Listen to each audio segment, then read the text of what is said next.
All right, ladies and gentlemen, welcome to the DM and Friends Thursday night discussion group. I guess it's round table or whatever we're calling it these days.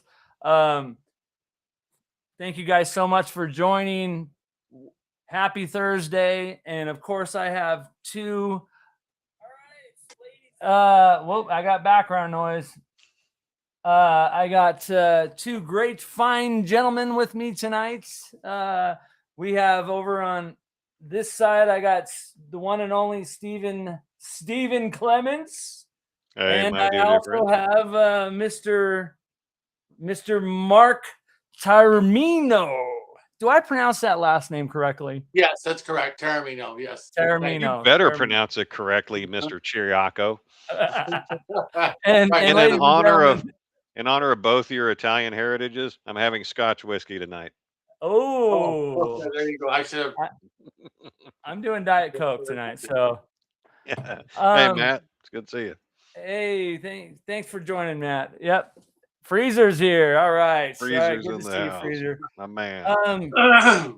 So as part of our kind of, we're kind of, I guess this is our second and third week of on Thursday night. We're gonna just talk about a topic, and so we collectively here, my arms are all messed up here. Collectively here between us three, decided to talk about creating creative encounters, right? Dun, dun, So dun. CCR, right? Or CCE, yeah, CCE. So creating creative encounters. And so I have these guys here who are masters at it. So I think this is going to be a real fun time. And anyways, yeah. So how are you guys doing, by the way?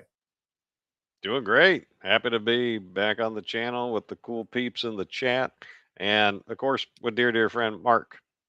My dear friend Mark. Awesome guy. Reviewed one of his modules, was given the honor of helping him brainstorm for some ideas on another one that we're definitely going to talk about tonight.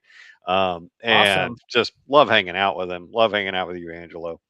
And Yeah, man, everybody you're in the the chat. best. By the way, I love our side conversations that we have. And this dude right here is top gentleman. He doesn't only dress for the part, but but he's an awesome dude, guys. Okay, yeah. Yeah, Mark, how are you doing, bro? Oh, good. Thank you for having me here. It's great to be here with you and Stephen again, and looking forward to talking about everything. I'm doing fine. How's everything with you? Good, and yeah, and And with all the thanks. people, with all the I know people. last week you were busy. I was in the LA area. I wanted to kind of connect with you or something, and then I know you were busy. We won't say what you were doing, but yeah. But I just want to point out that at the same time you say that Mark was busy, Paris Hilton was having her birthday party. Yeah. So, gosh, look at the time. Paris. And I'll be back in a minute. Yeah, for anybody in the audience oh that no, is he's gonna go grab something. Mark and his brushes with stars, man. I mean, guard your eyes in watching his role in Kasha's video. I mean, you'll never forget it. It's a memorable encounter, believe me. Right, exactly. Yes.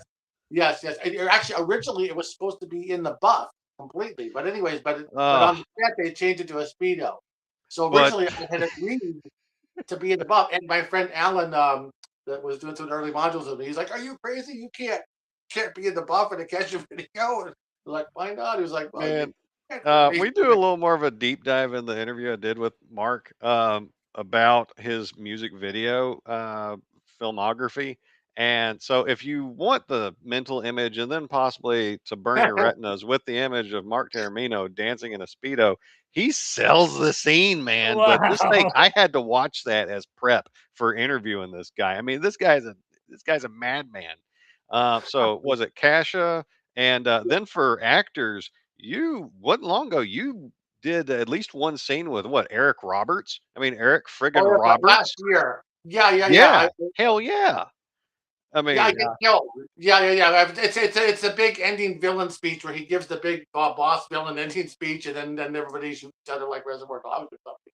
But Yeah. yeah, that was great. That was fun.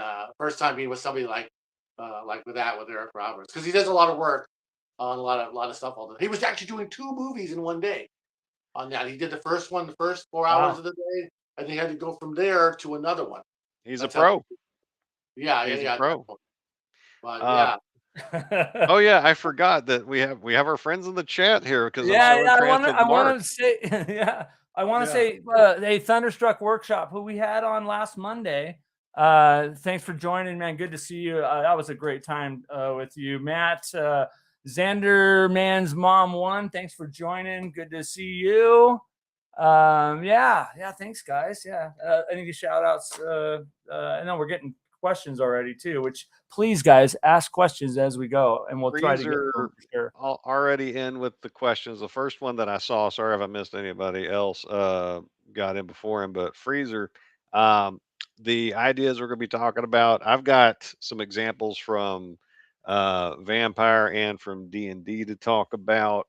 Um, and I know we're going to talk about at least one of Mark's first edition AD&D modules at some Yeah. point.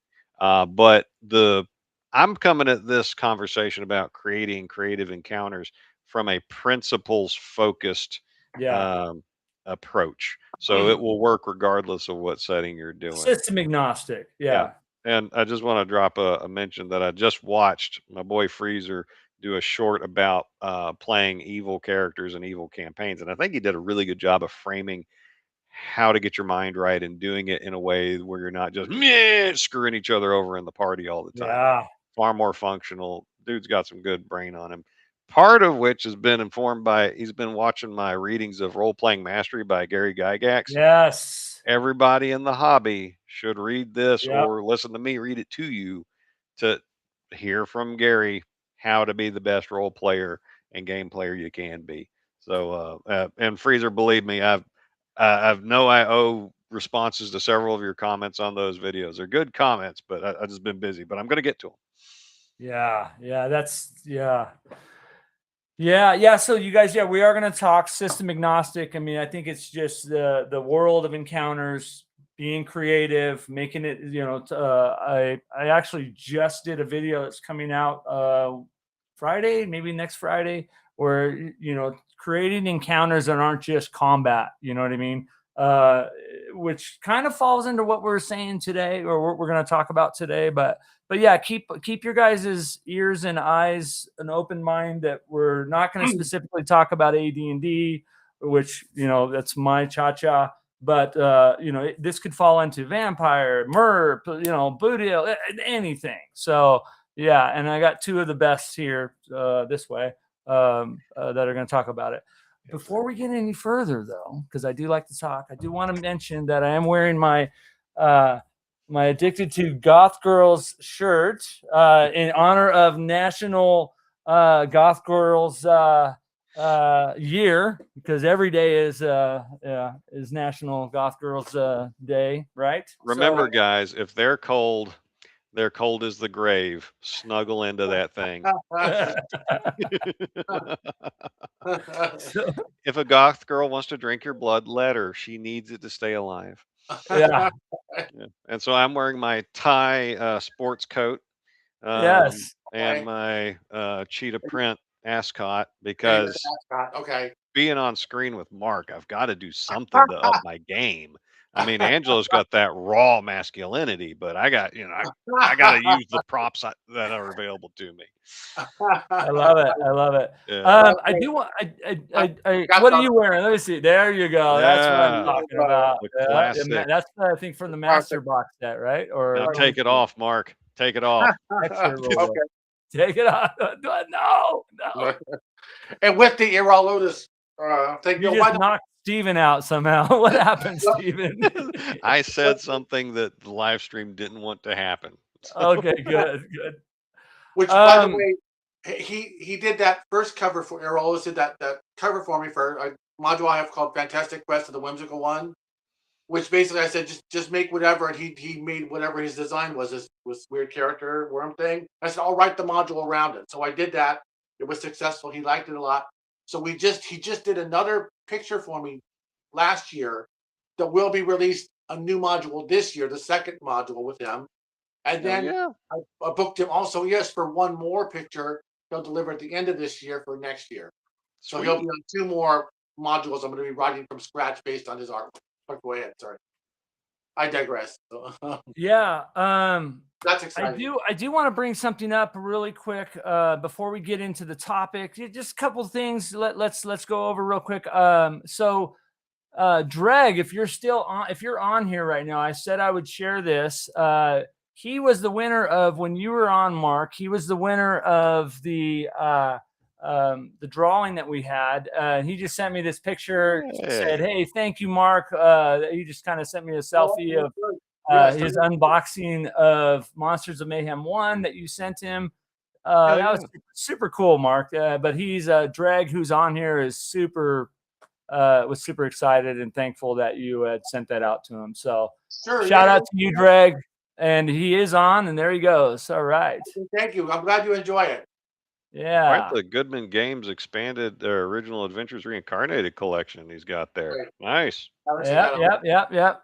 Yeah, Yeah. Dreg is on. He's talking right now, and yeah, that was pretty cool. So I said I would show that. So there it is. A couple Thank you. other things. No, if you want, we can do it again on this one at the end. We can give away another Entirely up to you, man. I Yeah, we'll do entirely that. up to you. Yeah. Yeah, we you just said, well, why don't, if you want to do that, let's do it at the half of the hour. We'll break and then do something. Yeah. So another thing too, QR codes here. This is really important, guys. I want to show you guys this. My friend Jay Scott is doing his annual Greyhawk Mega Stream fundraiser event for St. Jude's. Okay. This link right here, and I think their goal, I don't remember what their goal is this year, but they raised so much money. All these different streamers get together. So I kind of, told them that I would bring this up. So there's a QR code for the donation site. This is for St. Jude's, for the Children's of St. Jude's. So just wanted to throw that out there, guys. Scan that, go to it. It's all for a good cause. Super cool. He does it every year. I think this is the 8th year, if I'm not mistaken. And they've raised so much money for St. Jude's, and just wanted to do a shout out on that. Also, another kind of thing I was going to say here is Bunny Daniel and crew, who have got this Kickstarter for Shadow Dark coming out. I'm going to be helping out a little bit on this. So Driska, the complete world, and I mess up the pronunciation. She even sent me how to pronounce it. This is the scan code for that. Super cool that I've actually reviewed. She gave me a preview of it, reviewed it. And it's actually pretty interesting. So this is going to be when this goes live, this is to the backer kit and all that stuff. So check it out. Also, to get on the wait list for Chris Clark's Castle Wolf Moon Kickstarter, which actually is going to be starting pretty quickly, and it's in April 5th. April 5th, I think. Yeah, April 5th. Yeah. So there's that one too, guys. So scan that and go, and you'll get a notice for the backer kit and all that neat stuff. So just want to shout that out to our friend Chris Clark. Yeah, I think that's it for now. Probably more stuff that I'm missing, but here we go. So anyways, before we get too far into the talk, I did see, I believe it was Matt Sherman, big props to Big Matt, asking Mark, do you have any acting roles coming up that we can look forward to seeing you in? Oh, okay. Stuff that, well, okay. So for example, like stuff like the new ones that we're about to shoot. So new project. Sure, yeah. Okay. Yeah. There's a director I worked with a few years ago. We did a short film thing a few years ago. He contacted me a few months ago. He wants to do another short film where I play like the devil or something. Get out of here, me. He wants to play the devil or something. So we're talking about doing that. He sent me the script. He wants to do that. We're just trying to plan ahead for maybe next month or something like that. That's awesome. A month after to do that project. But otherwise, I just had actually speaking. I just had 2 auditions. An audition a few days ago for some kind of commercial, and then today I had another audition for some kind of movie, playing like the asshole. Whatever, some strip club owner or something.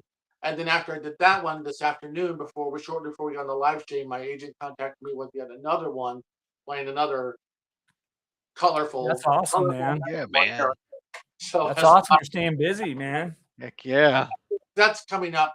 But the best thing is to check my IMDb, because then on there you can see the ones that are coming up, and then you can see also the ones that are available to see online, like on Tubi or some of the other streaming channels, things like that. And on my YouTube, you can see a playlist of most of all the music videos that I had a significant kind of part in. I think it's up to like 19 now.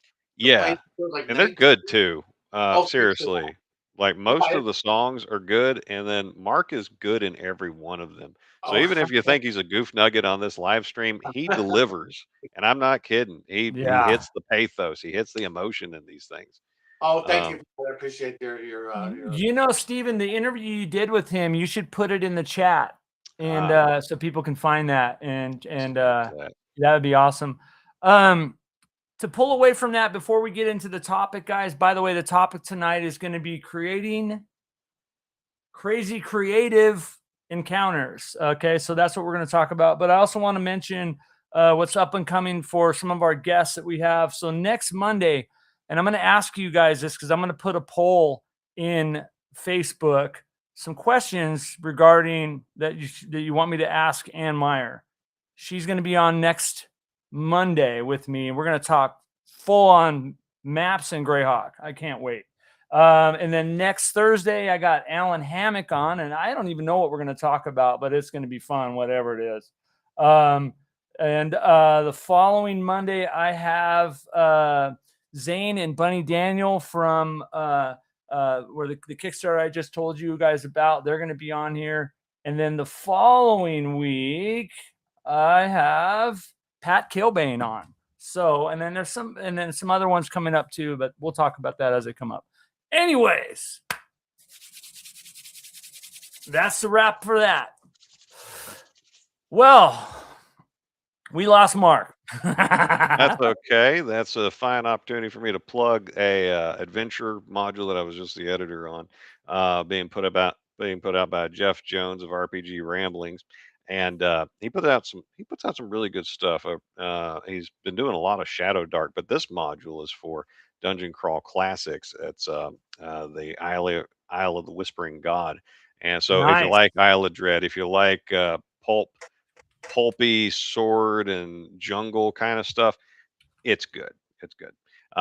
And he doesn't take all the time to color in all the possible areas where you can make the story your own, but the basics that he gives you, the scaffolding, it's good. And then while I was going through it, editing it again, I was like, man, the kind of ways that players and DMs could riff off of this, it could be an entirely different adventure each time. So check him out, Jeffrey Jones, RPG Ramblings, and Isle of the Whispering God, which is a sequel to another one in the Whispering God series that I didn't edit. So if it's chopped up, don't blame me. But if Isle of the Whispering God's chopped up, look at this guy. So yeah, we got Mark back. Fantastic. Yeah. All right. Should we jump in, guys? Creating creative encounters. So I think so. So yeah, so I think what brings this topic up, and I'm just gonna throw it out there. Combat only encounters can get super mundane, right? I mean, sure, there's a time and a style and a place for it, but in campaign play, let's talk. Let's stay on campaign play and adventures and stuff like that, but we can branch out. Variety is kind of I think keeps people coming back, right? twists and turns and intrigue and all that stuff. So yeah, how do you guys approach that? Where I mean, because you don't just put out, oh, I'm just going to put this. I walk into a room and it's an orc, right? No, and I'll let Stephen go ahead. yeah, no. And thinking about this topic, what we're going to talk about. So we're creating creative encounters. So what's an encounter, and how do you make it creative? Best I can Yeah. tell, and this is where we're getting into that principle focused approach to this conversation. An encounter is some people in a place doing something. Yes. So what makes a encounter, and this works for an RPG, this works for a novel, this works for a movie.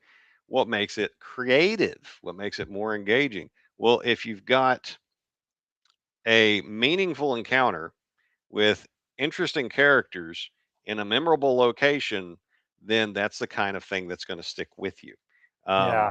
Um, and why do you want a creative encounter? It's so you can make a memory at the table or in the medium of your choice that people will never forget. And you can, it could be creative and garbage. It can be creative and awesome. But I think that if you manipulate those three elements of the location, what people are doing there, and who's there doing the thing, you work with those three elements, and that's the core of your design. Those are the things you need to focus on. Yeah. Rules don't really matter so much. But the ideas that go into it, that's important. Now, the DM will set this up, but the players are the folks doing the creative things in the location. So this is very much a partnership in making memories that you can't get out of your head, for good or for ill. And I specialize in traumatizing my players and the players of others. I mean, I think I mentioned on this channel before where You I did. was a trauma consultant for a DM, coming up I with made a with a short out couple of of that, games. by the way. Yeah, people loved it too, and Yeah. helped Mark come up with how to twist things in a certain adventure to make it even more memorable and more impactful. So yeah, that's that's what I think the foundation of this topic is. Mark, what do you think? Oh yes, definitely, definitely. I mean, um, especially too if you can try to if even if you have something like a mundane encounter, like you're saying, like some orcs or Sure. something, right? So yeah, one of the things where was a challenge when I was writing the Village on the Borderlands module, which was like a sandbox adventure. Like there's a forest thing, there's a dungeon, there's all these places. Anyways, when I'm doing the forest stuff, it was just a lot of like, kind of like the forest. You really got problems because there's nothing but trees and just kind of weird stuff that you can run into. So one of the things I had was just a generic the orc encounter, like, oh, here's some. And there were goblins. Those are some goblins that are camped out and they're drunk. Mm, But the thing when you got your token drunk goblins thing. However, what made it what I set it up for to make it different was that instead of attacking the players, they invite the players in to come and join the party, right? Come and join them. And then they're about to join the party, and then they when they hand the players the bottle of booze or whatever it is, they stop for a second and they're like, "Wait a minute, you guys don't have cooties, do you?" Asking some kind of silly question or some kind of silly thing that makes it kind of memorable in a small way. You yeah. know what I mean? And then when the players are offended, of course, or something.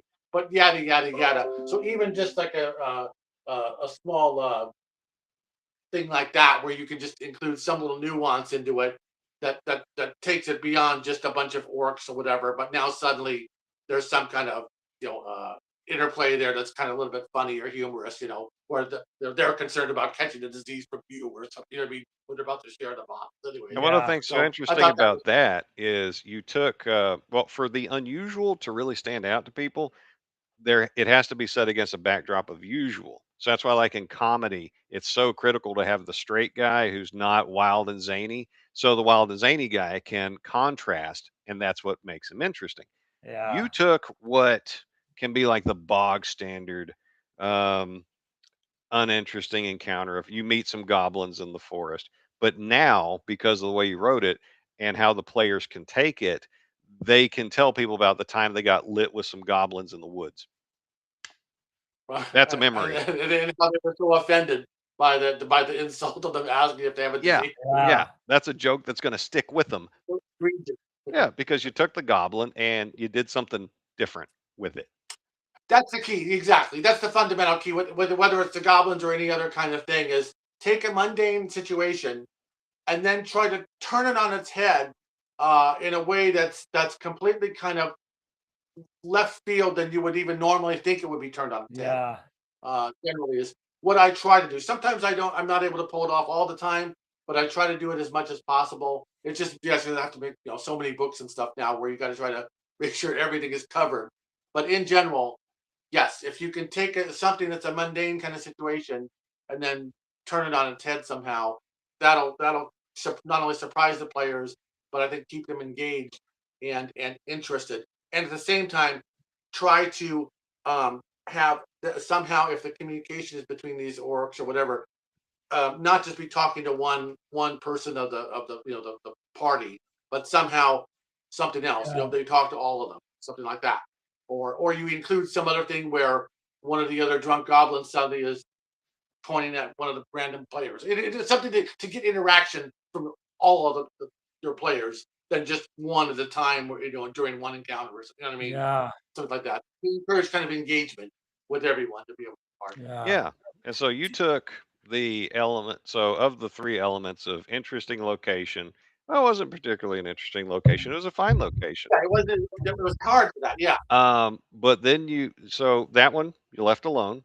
But when it came to the what's going to happen there or what can happen there and who it is, the goblins, you made them where they didn't just default to attack, attack, attack, which is what 90% of DMs are going to do with their goblins. They're not even going to think about it. They're just bags of hit points to throw at Right. players. This was a role playing encounter, and then it didn't even have to be a fight, you know? Yeah. And Right, exactly. that's a creative encounter. I like it. A couple things. You guys brought up some really good points. A couple things that I like. I like to run games for players that don't default to combat. You know what I mean? That start the parlay. That start the why, how, why are these guys here? I think for me, when it comes to like what determines whether it's creative or, because somebody said in here, I think that was Dreg, says any encounter is where your players have to make a decision, right? And that's a pretty good definition, I think. So I think that I try to make them meaningful in the fact of, why are these guys here? What are they doing here? Yeah. What is their purpose? How does it fit into the campaign? Not just that they're there. Oh, they're there. It's a wandering monster or whatever. So making it meaningful. It's almost a better title for it, creating meaningful encounters. You know what I mean? Like, because it really is the same thing. Creative, meaningful, I think is all the same, kind of the same ball of whatever. Yeah. Is the challenge meaningful? Yeah. That the players are having to do with these NPCs in this environment. Yeah. Because if there's no challenge, there's no game. And even if you're not rolling dice, say it's just a role playing game where it's just amateur acting, there's still the challenge of negotiating the talky conflict and deciding how you're going to go with it. So yeah, you're right about that. So how do you make it meaningful? That was one of my problems with Temple of Elemental Evil. So much of that dungeon was just a grind, and it was boring. Yeah. And I didn't care. So it didn't have any meaning in a module called Temple of Elemental Evil. So one, that's an awesome title. Two, that cover art. Oh my God. Yeah. Really that is imagination. evil and tits and lightning and darkness. I mean, that's straight up your shirt right there. Yeah. Amazing. Right. But you have to like grind for months and months before you get to anything of actual elemental evil. The rest of the time you're fighting gnolls. I got sick of gnolls in that thing. And then when it came to the flavor text of the temple, it wasn't interesting. So nothing I did felt meaningful. The NPCs I met weren't interesting, and it was bland where I was at. Right. Yeah, because you just hit upon a point where where you talked about how the Temple of Elemental Evil is lacking key fundamental things that make a good adventure, like a interesting boss villain and interesting storyline. So that's why, whenever I'm designing, I'm writing a module or everything for me really starts from the title and then the boss character itself. Yeah. So I, as best as possible, I try to make the boss character as interesting or as, crazy or eccentric or weird or whatever as possible. And then from there, try to build an interesting little storyline around that can create the fundamental little encounters around it that can support the whole storyline arc of whatever, if I have that much in there. Some boss villains are more detailed than I have, some are less villain. But the point is to what you're saying is Temple of Elemental Evil was lacking an interesting boss villain and an interesting kind of maybe story. I think it was very confusing, right? Yeah. The storyline was. Well, it's a grind. It really is a grind. If you play it out of the it's a grind. If you play it out of the book, it really is. Yeah.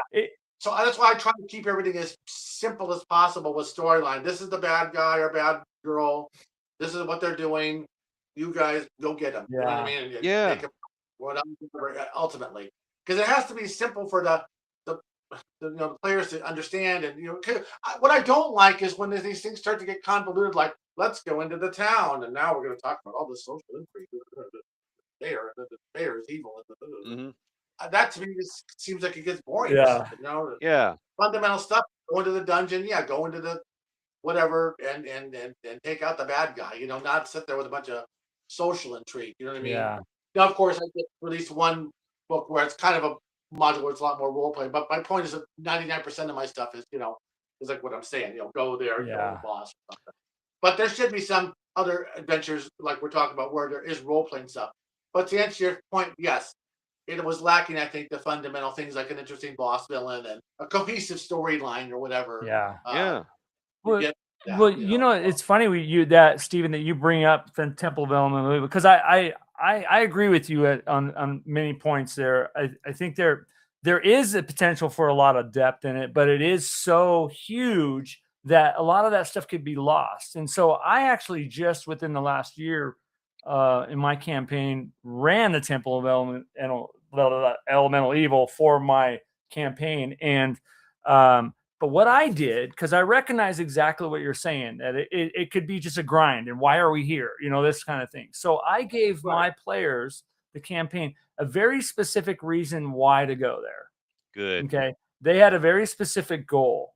And the other thing too, because there are 4 factions in there, and there is a demon that's been, there's a lot of backstory and history, and I think a lot of players or DMs that run that forget about the history behind it and don't incorporate it into their game. So the thing about the different factions that are there that are all vying for power to, for this temple, there's 4 factions and more, I think, that are vying for power there. Well, they had already at some point in time already had interactions with them. So when the interactions happened again with, the head priest of the water temple, they had some back history already and some oomph, some kind of storyline already. So it kind of made it meaningful. Like, oh, these guys that robbed us back, 2 weeks ago, you know what I mean? Oh, we're going to get them,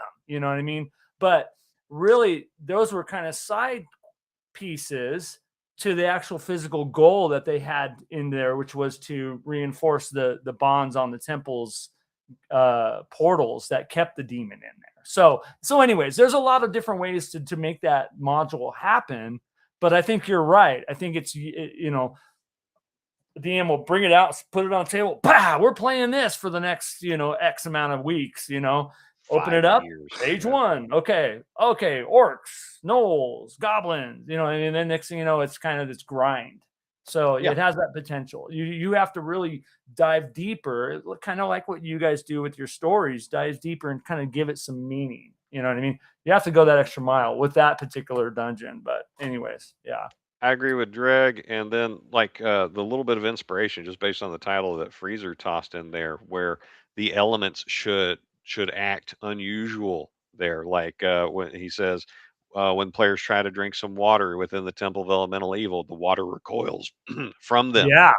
the torches always blow towards them. So then, well, torches, they can't see in the dark, so maybe they need to rely on light spells. And so fire's always dangerous. And like, say when they try to step on bare earth, like it tries to move away from them, or it grasps onto them, you know. Yeah. I was just gonna say it should grab them, or the fire should like try to grab them. It should become like a living thing or something. Well, That would be that so much temple is better. so evil. It's described as almost oozing with evil. Yeah. Yes, the torches would do something different, or yes, the water would taste differently, or yes, the air might even kind of have a different kind of, you intake and you don't get a full breath because there is so much, it's so heavy. It's, with whatever's down there.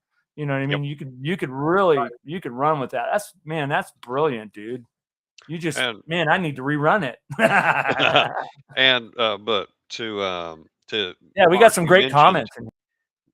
Mark, you mentioned that you had, yeah, most of your stuff was dungeon crawls, but you add creativity to it because, like in Hanging Coffins of the Vampire Queen, the very first encounter area, I believe, is that elevated, like wall that the players have to get Right. across Yeah. while under fire from fire Right. giants tossing crap at them, and there's like death all beneath them, and like the maze they have to run while completely exposed it forms a shape that I'm not going to spoil on the map, and there's a bunch going on, and there's like yeah, so that has interesting NPCs and meaningful meaningful challenge going on because that's right at the beginning, and I don't think you have any of your equipment yet, so you're like naked and getting pelted with flaming rocks, aren't you? Right. What happens is you're right. Is real quick is they're in front of. I basically I tried to model that first one after Alan Hammock's Ghost Tower of Inverness, where in Ghost Love it. Tower the seer of herbs or whatever is reading the riot act to the you five criminals, blah blah blah blah blah. He reads the riot act to each of the criminals. So that's why I tried to replicate what Vampire Queen was. She reads the riot act to each of the players or something, and then she says, "Here's all your stuff," or whatever. Suddenly, and she tells them she wants to go to the dungeon. She goes, "Boom! Here's all your stuff." And then, right as they get their last boot on, the floor beneath them disappears, and they fall into like a slide. And it goes down, and then it appears where Steven's talking about into like this fiery hell pit or something. Oh We're yeah, on that's top of bad. the thing, yeah, with three fire giants, which is there because of Ghost Tower, not fire giants throwing the things out, the boulders or whatever, and just enough chaos to kind of get, okay, players, now it's time. You're in D&D. We're not, playing around with butterflies here in the tavern, and you know what I mean, and whatever, and, Mhm. and singing songs. We are having to dodge missiles from fire giants and kill them now, and get along the way with the Yeah. adventure. So, but also, fortunately, that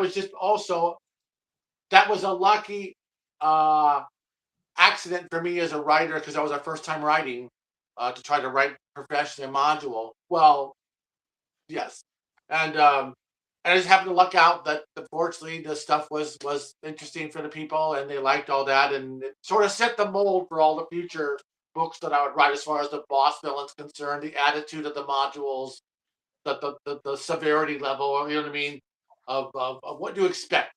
It created a certain, this is gonna sound weird, maybe you, but it created a certain bar for, because they liked it so much that when I did the next one, I had to make sure I could meet that bar again.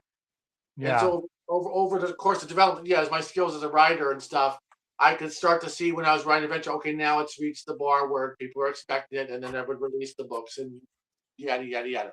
But anyways, but yes, to answer your thing, yes. So definitely interesting boss villains and situations like you're saying, which engage all the players and don't leave, some of them not having to do anything or things like that. So, Wow. but the Right. worst thing is always separating the party. You know what I mean? That's the worst thing is when you have to separate the party too.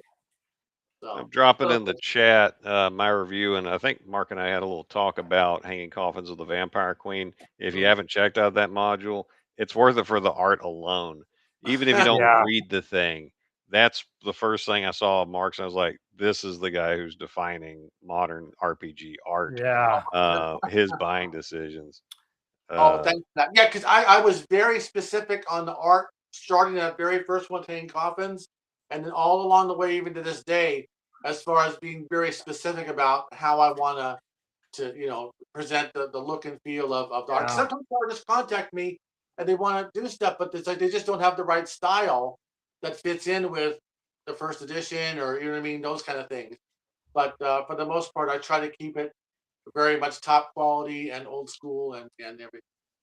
And when I mention is the art, I don't mean the cover art. I mean the interior art. Yeah, Same. good stuff. Oh yeah, exactly. Yes, thanks for that. Yes, I was lucky that I found all of those artists on Kickstarter, because at the time I had just started backing a bunch of people's Kickstarters, and that's how I met Brian McCraney and all these folks, and Alyssa Faden and all these folks that ended up working on some of the maps and a lot of the artwork.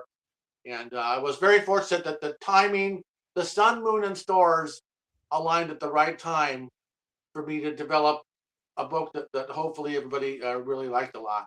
And then that set the stage for going forward with the next few. Because then after a few months, people said, hey, why don't you write another one? And like I said, I was like, what? And then I did, and yada, yada, yada. And now you make a living doing it. So yeah, it's great. Knock on wood, since 2023, I've been able to pull it off now as a full-time business. So, and then last year I did better than the year before. So it's actually each year. That's awesome, dude. That's good. Thank you. But it requires. Hey, let me jump in here, guys. We got a lot of new people that came in. I do want to give shout outs to everybody. So Mr. Rourke, thanks for jumping on. Poor Orc Child. Some people I haven't seen before, which is super cool. Advanced Fantasy Games, welcome back. Harpy, you're on here too. Harpy Guy 84, thanks for jumping on. There was a couple other that I saw in here, and I'm gonna miss it. I'm sorry if I don't. No one of consequence. 1776. Welcome, dude. I do want to, Mark, give you the opportunity. You said you wanted to do some type of giveaway. I think this is a great time. The way I would like to do it, and you pick what it's going to be, or whatever, you determine this, but what I'd like to do is anybody that wants to be added to this, what I'm going to do is I'm going to ask for you to type in the word yes in the chat. I'm going to write your name down, and then I'm going to do it the old school way. I'm going to roll a dice, and that's going to be who it is. Does that sound like a good idea? We'll do it for the next, I see 7:42. Let's do it until 7:45, which is Mountain Time, guys. So put in the word yes. I'll add you to the giveaway, and Mark will tell you what it's all about and how he's going to do it. Right now or later? Okay. Yeah, right now. Yeah, talk about it. Yeah. I guess what we could do is just have the main winner. So there'll be one winner, right? It'll be a soft, with the soft cover book, and I guess let's see. How did we do it last time? I think you do it similar to that. What's that? How did we do it last time? I think you can do it similar to that. They just pick from the website.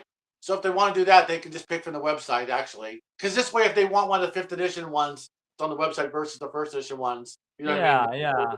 So basically, whoever wins the one softcover book, they'll be able to go to my website, pick one, and then email me or DM Angelo. Email DM Angelo, since he's coordinating that part. Yeah, and we'll hook you up somehow. And then he'll set it up, so I'll send it out. Yeah. So if you want to be a part of this giveaway, we got 2 more minutes. Put in the word yes, and then I'll roll a die and we'll get your info. Hold on, let me get in the chat. Oh crap, that's not coming up for me.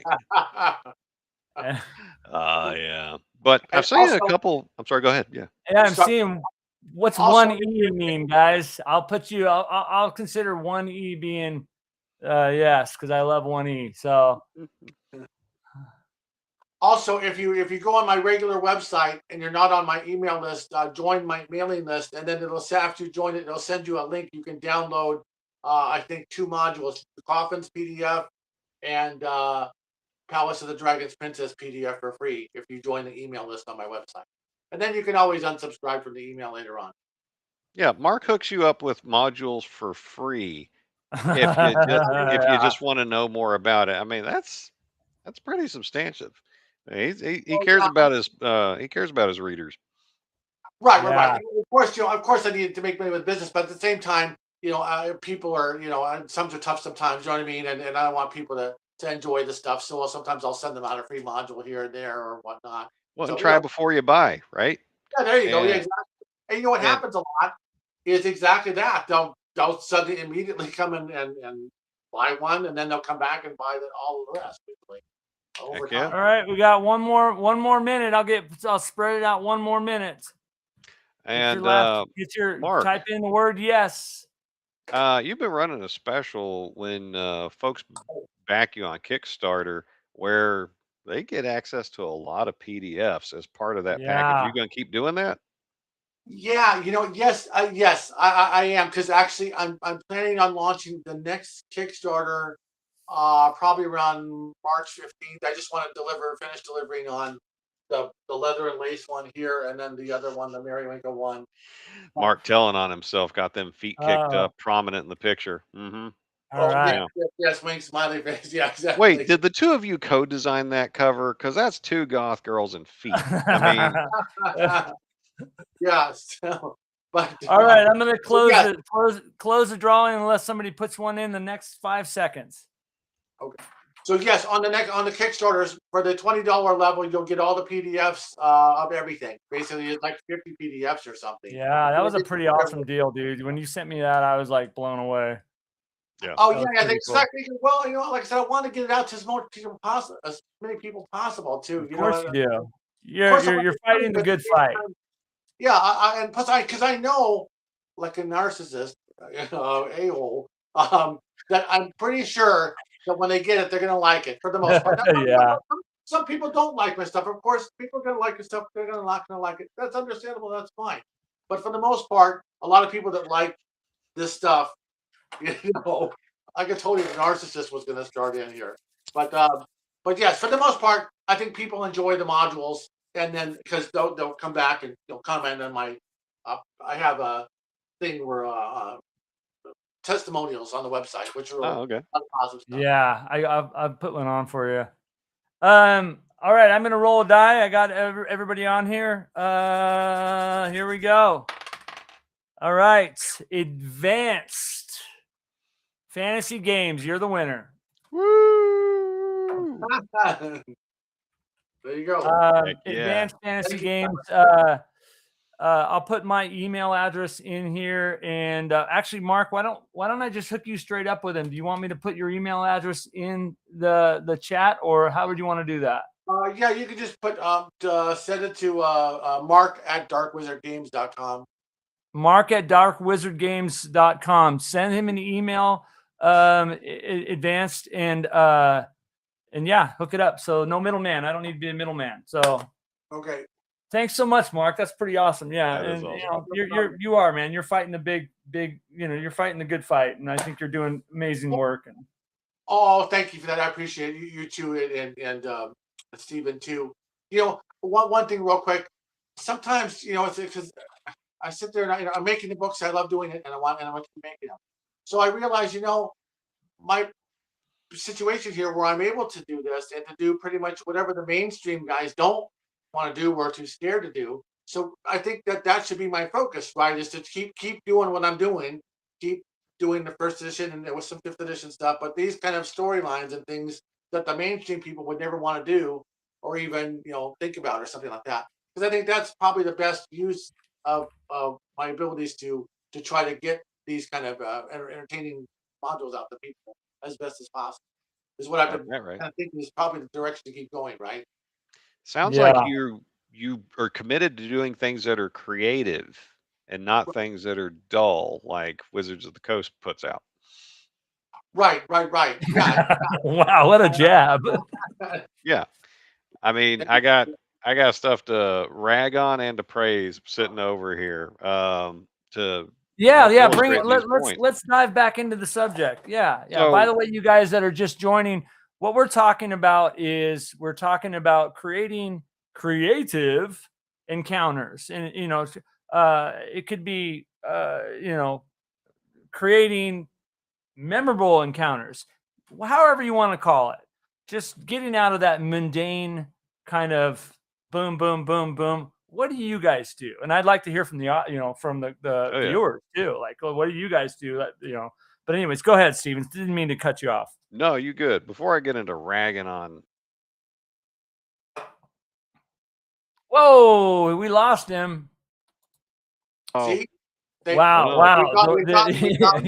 We got Watsy cut you off there. Hasbro's after me, Somebody- man. Oh crap! See? First, Somebody yeah. cut you off, bro. Somebody at Watsy cut Alright. you off.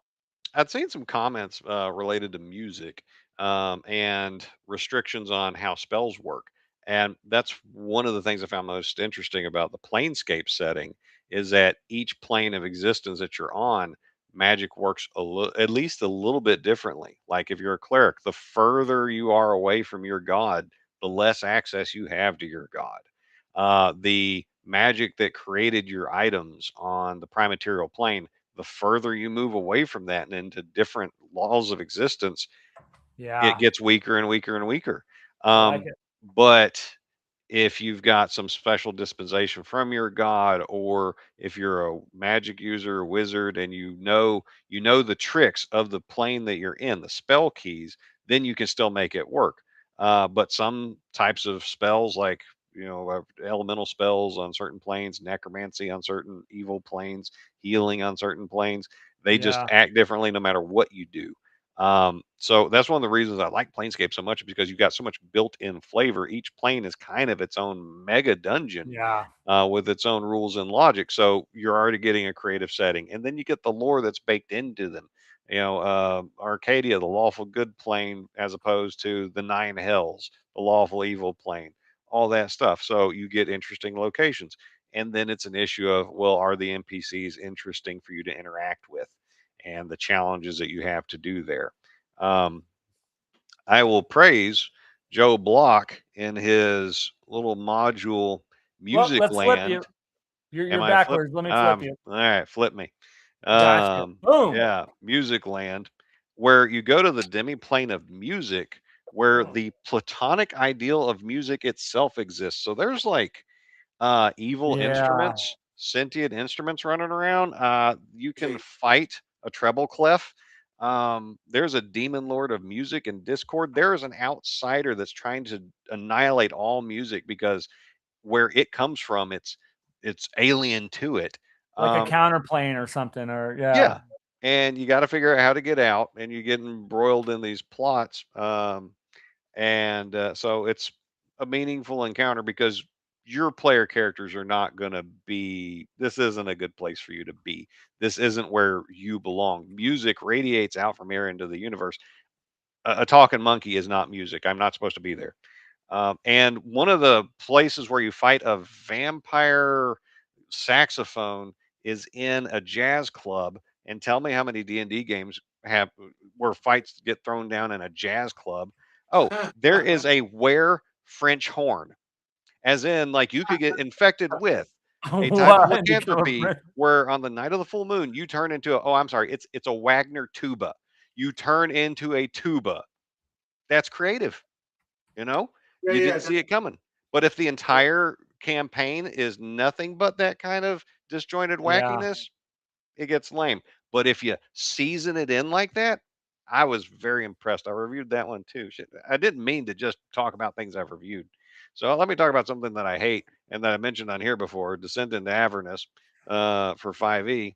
So of the three elements we got going, location, you're in the nine hells. Okay, so that should be interesting. They figure out how to make it boring. The NPCs are either annoying or lame.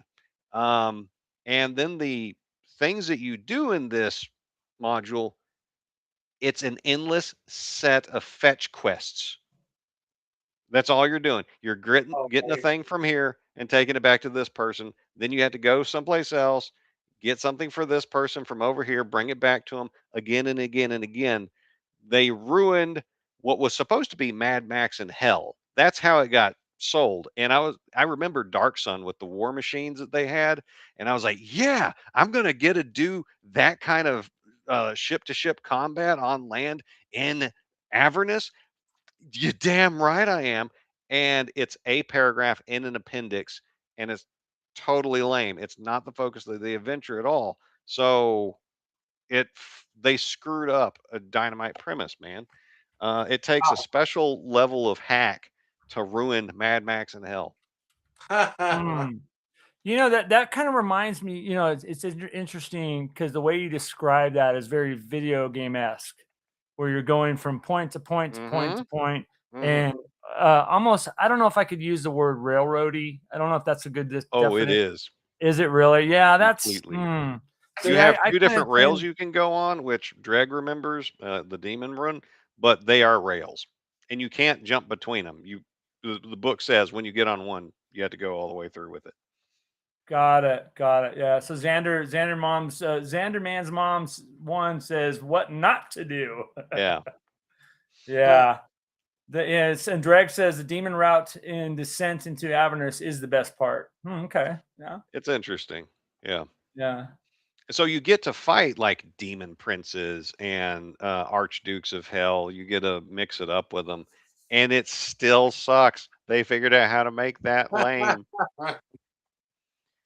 You know, That's true. oh, interesting. You know, one thing real quick that I thought was when I tried to once when we talk about trying to make encounters and interesting encounters with a twist was when I wrote Legends of the Seven Golden Demons, Yeah. which is it is a satire on hell and the satanic panic. And but anyways, real quick, I thought it would be funny that when you go to hell, the normal demons and devils, like all those lower level demons and devils, like I forget all their names, but all the basic ones. You know what I mean? Like the That lemurs, the bone devils, yeah, the lemur, the mains, exactly, the mains and stuff like that. Yeah, I thought it would be funny that all of those demons, devils that you would run into in the wandering encounters list, I put them all in there. But 90% of the time when you run into them, it says in the wandering encounters list, they're going to avoid a combat thing because they're busy doing like mundane, like office type work, right? In the management of that. So I thought it was just kind of fun. Each one has a specific, like some of them doing like mechanical type work all the time, or other ones are doing the accounting type of work or something like that. Just a kind of a funny, interesting twist on your traditional way of thinking about. I'm glad you brought that up, Mark, because that as a counterpoint of using the same setting, hell, it's an interesting location by default, right? But I felt your module, Legend of the Seven Golden Demons, came out far more interesting than Thank you. this much higher production value. They had a major company printing this crap and throwing money at artists, and you by yourself in your apartment, maybe with the assistance of Merlin, Merlin wrote this thing, and it's here. It's so much more interesting. If I could just set a little bit of table for folks, in the module, you have to collect. You have to stop basically the devil from coming to the world or coming to Earth and destroying everything. Every millennia or something. Go ahead. Here's an opportunity. Yeah, he gets a way out of hell every 1,000 years, and you got to try to stop him from getting out. And in order to do that, part of it is collecting these 7 golden demon statues. And so Mark, he does something cool, I think, here. You got 7 different levels, and they give you like a whistle stop tour to give you the flavor of these different circles of hell. So you don't have to spend a exorbitant amount of time in these locations, but you get the flavor, and then each one of them has a different kind of challenge that's presented there. And a lot of them are focused on role playing. And if you could tell them about just a couple of those to show how you made these into interesting encounters, I think this would be a good counterpoint. Oh, okay, sure. Sounds good. Thank you for that. I appreciate the kind words about the book. And I didn't get any money out of that book, by the way. I'm just saying this because I like it. This is. By the way, Dreg says reading Legend of the Seven Golden Demons sent him on a trip. And previous comment, I do want to. By the way, Matt, see you later, man. Before you jump in, Mark, I do want to say that back to the railroad conversation. Railroad can be fun, but most of us prefer to be free willy, free to do whatever.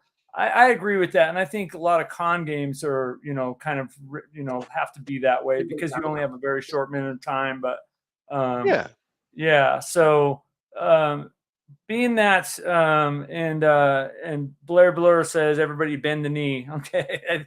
Okay. Yeah. But yeah, I can't wait to hear what Mark says about his adventure. But back to a little bit to that railroady thing. I think we all, I think railroad has become a bad word in the gaming, in the DM community or the gaming community or whatever. But I think it has its place too, and maybe that's another topic we talk about because some of the best adventures that I've ran or interactions I've had were kind of railroady, con games that are boom, boom, boom, boom, boom. Okay, big guy, So, anyways, take it away, Mark. Okay, yeah, speaking about that, with this module, the Legend of Civic Gold Demons, there, I actually, as accidentally, as a byproduct of creating this adventure, created a new thing which I'm going to be calling like a series of modules that come up sometimes. Which this will be the first one. I'm going to add on the next printing a little starburst here that says challenge module. And what this means is, so I'm going to call these things challenge modules, where it's specifically set like this one to start from 1 to 2, 3 to 4. You know what I mean? Where you go along a specific series of challenges, you know what I mean? From up to like 10 encounters or something like that, which this one kind of sets that template for, because as an accidental happenstance, a few modules later when I did Temple of the Black Lotus, that's like the Mortal Kombat one, I said, how can I structure this? Okay, I'll do it the same way, where challenge 1, boss fight 1, boss fight 2, boss fight. So yeah, it's sort of a new way I'll have these things that'll be called challenge modules when they're designed to go in like a specific linear fashion versus railroad where you can still kind of go a few different ways. But anyways, but yeah, so this one kind of started that kind of format. But as far as to answer your question real quick, so the I thought one of the interesting things was here the Circle of Hell level 2, the Pride encounter here. I was hoping you would talk about this one. Yeah, is this the one? Do you think you want me to talk about? Yeah. So yeah. Let me make the screen bigger so we can see what you're doing there. Yeah. Oh, okay. Circle in Hell, Pride. Art. Yeah. Okay, and you see the fire. Yep. Right? Yeah, that's a really good piece of art. Yeah, that's by, I forget which artist. It was a clip art. It's a clip art from Drive Through RPG on that one. See, it ain't got to be expensive to be good. I really, I gravitate towards that kind of. Hold that up again. I gravitate towards that. I don't know what's that style. I mean, is it not line? I mean, black and white. That's not line art. It's pen and ink. Pen and ink art, I guess. Yeah, I really like that. I mean, that gives me that to me says Dungeons and Dragons. Dark and dangerous. Yeah. Yeah. Exactly. It really does. Exactly. And I think that artist is Matt Morrow. I think it is Matt Morrow. Okay. It's either Matt Morrow or William McCausland. It's one of those guys. I think it's like William McCausland or something. But yeah. So the challenge, focus. How dare you, Mark, not know who that is? Yeah, exactly. So real quick, so the Hell Encounter, the Pride level. So I have this thing there, which I saw that artwork. So I said, okay, I got this piece of artwork I use. Okay, it's a pyre burning. Okay. So I said, okay, so for the Pride thing, I was going back and forth with ideas for concepts, and I hit upon. I thought this would be interesting. In the real world, when I was in acting class in 1988 through 1994, on certain nights we would do improv exercises, and one of those exercises for an improv was we called it simply the dead body exercise, where basically they would have a couch and you put some pillows on it and put a blanket over it, and then all the actors in the class would sit back and one of them would go up at a time and talk to the dead body. And the dead body was supposed to be a relative, a friend, or something, you know what I mean? A brother or sister, you know what I mean? Something like that. And the idea was that you get your, be able to connect emotionally to whatever, you know what I mean? Things that you may not have told them that you love them or something. You know what I mean? Or things that you regret. You know what I mean? You would like to do differently, but you can't. You know what I mean? Yeah, So, because the corpse could be you. Like you could well, be that's pretending like exactly. you're talking to yourself, right? Exactly. So that's what I did. That's where I added the extra twist in it too, because so Oh. now in this thing now, so in here, when they get to the Pride encounter, they go into a thing like the Darth Vader thing, where they go into the cave or whatever, and there's the pyre burning. So initially, I gave the DM 3 options depending on how his players can handle this kind of situation in real life. So option number 1 was when they walk into the pyre, the body on the pyre burning is the player themselves, not the character, the player. Okay, that they see themselves burning on the fire. And the idea there now is to reflect, not this is not on your relative, it's really about you, the pride. So this is seeing yourself mortally, you know what I mean, as passed away. Mm. So now the player has to reflect upon, so that's the first option, is that it's the player themselves, or option 2 is it's the character. Okay.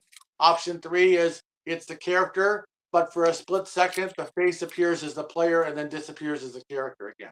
Mm. The whole point of this thing is so that they can reflect upon then their things that they didn't do in life that they may have wanted to do or something. You know what I mean? Like told somebody Yeah. that they had loved them, or um, paint a picture or whatever. You know what I mean? There's different things in life that it's designed so that the person to reflect on. What happens if you suddenly, obviously at some point you're going to pass away. You never know. So maybe take you know um an inventory of, what I mean, of things maybe I before it's like too it. late. You know what I mean? And that's People part of the core challenge reconcile of that. that level.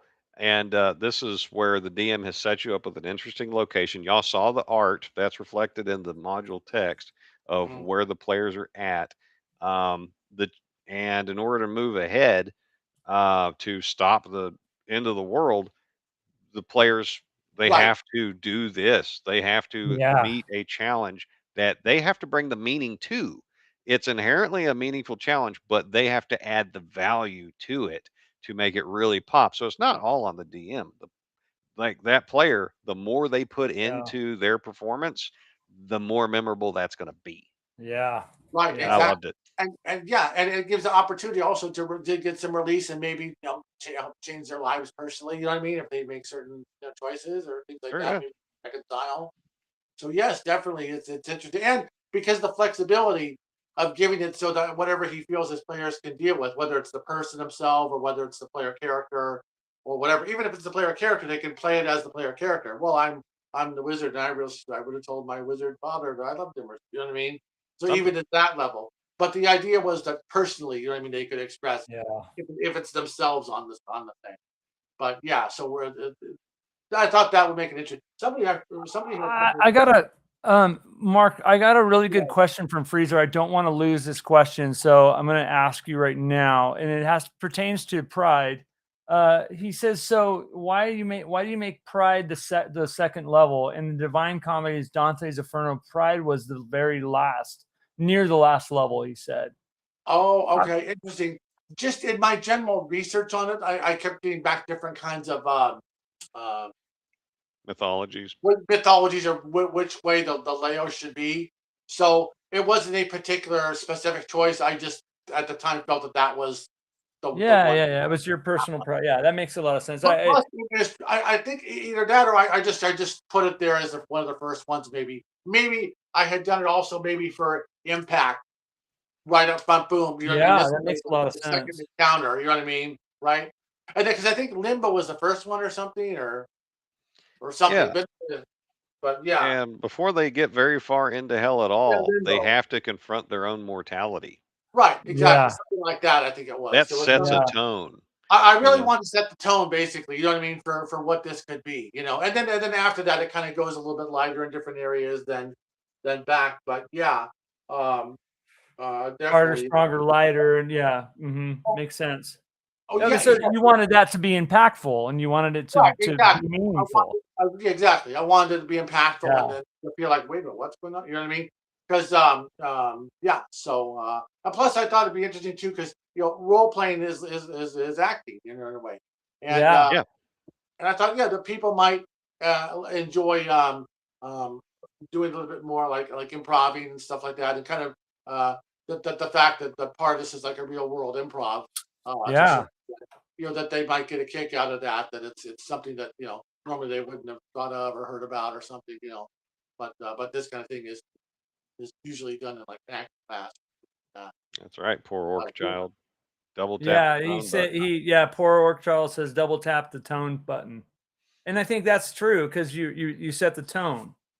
Yeah, right I want early to on. set the tone with this because because the whole I think point of the module is really about the satanic panic, like a satire on hell and the satanic panic.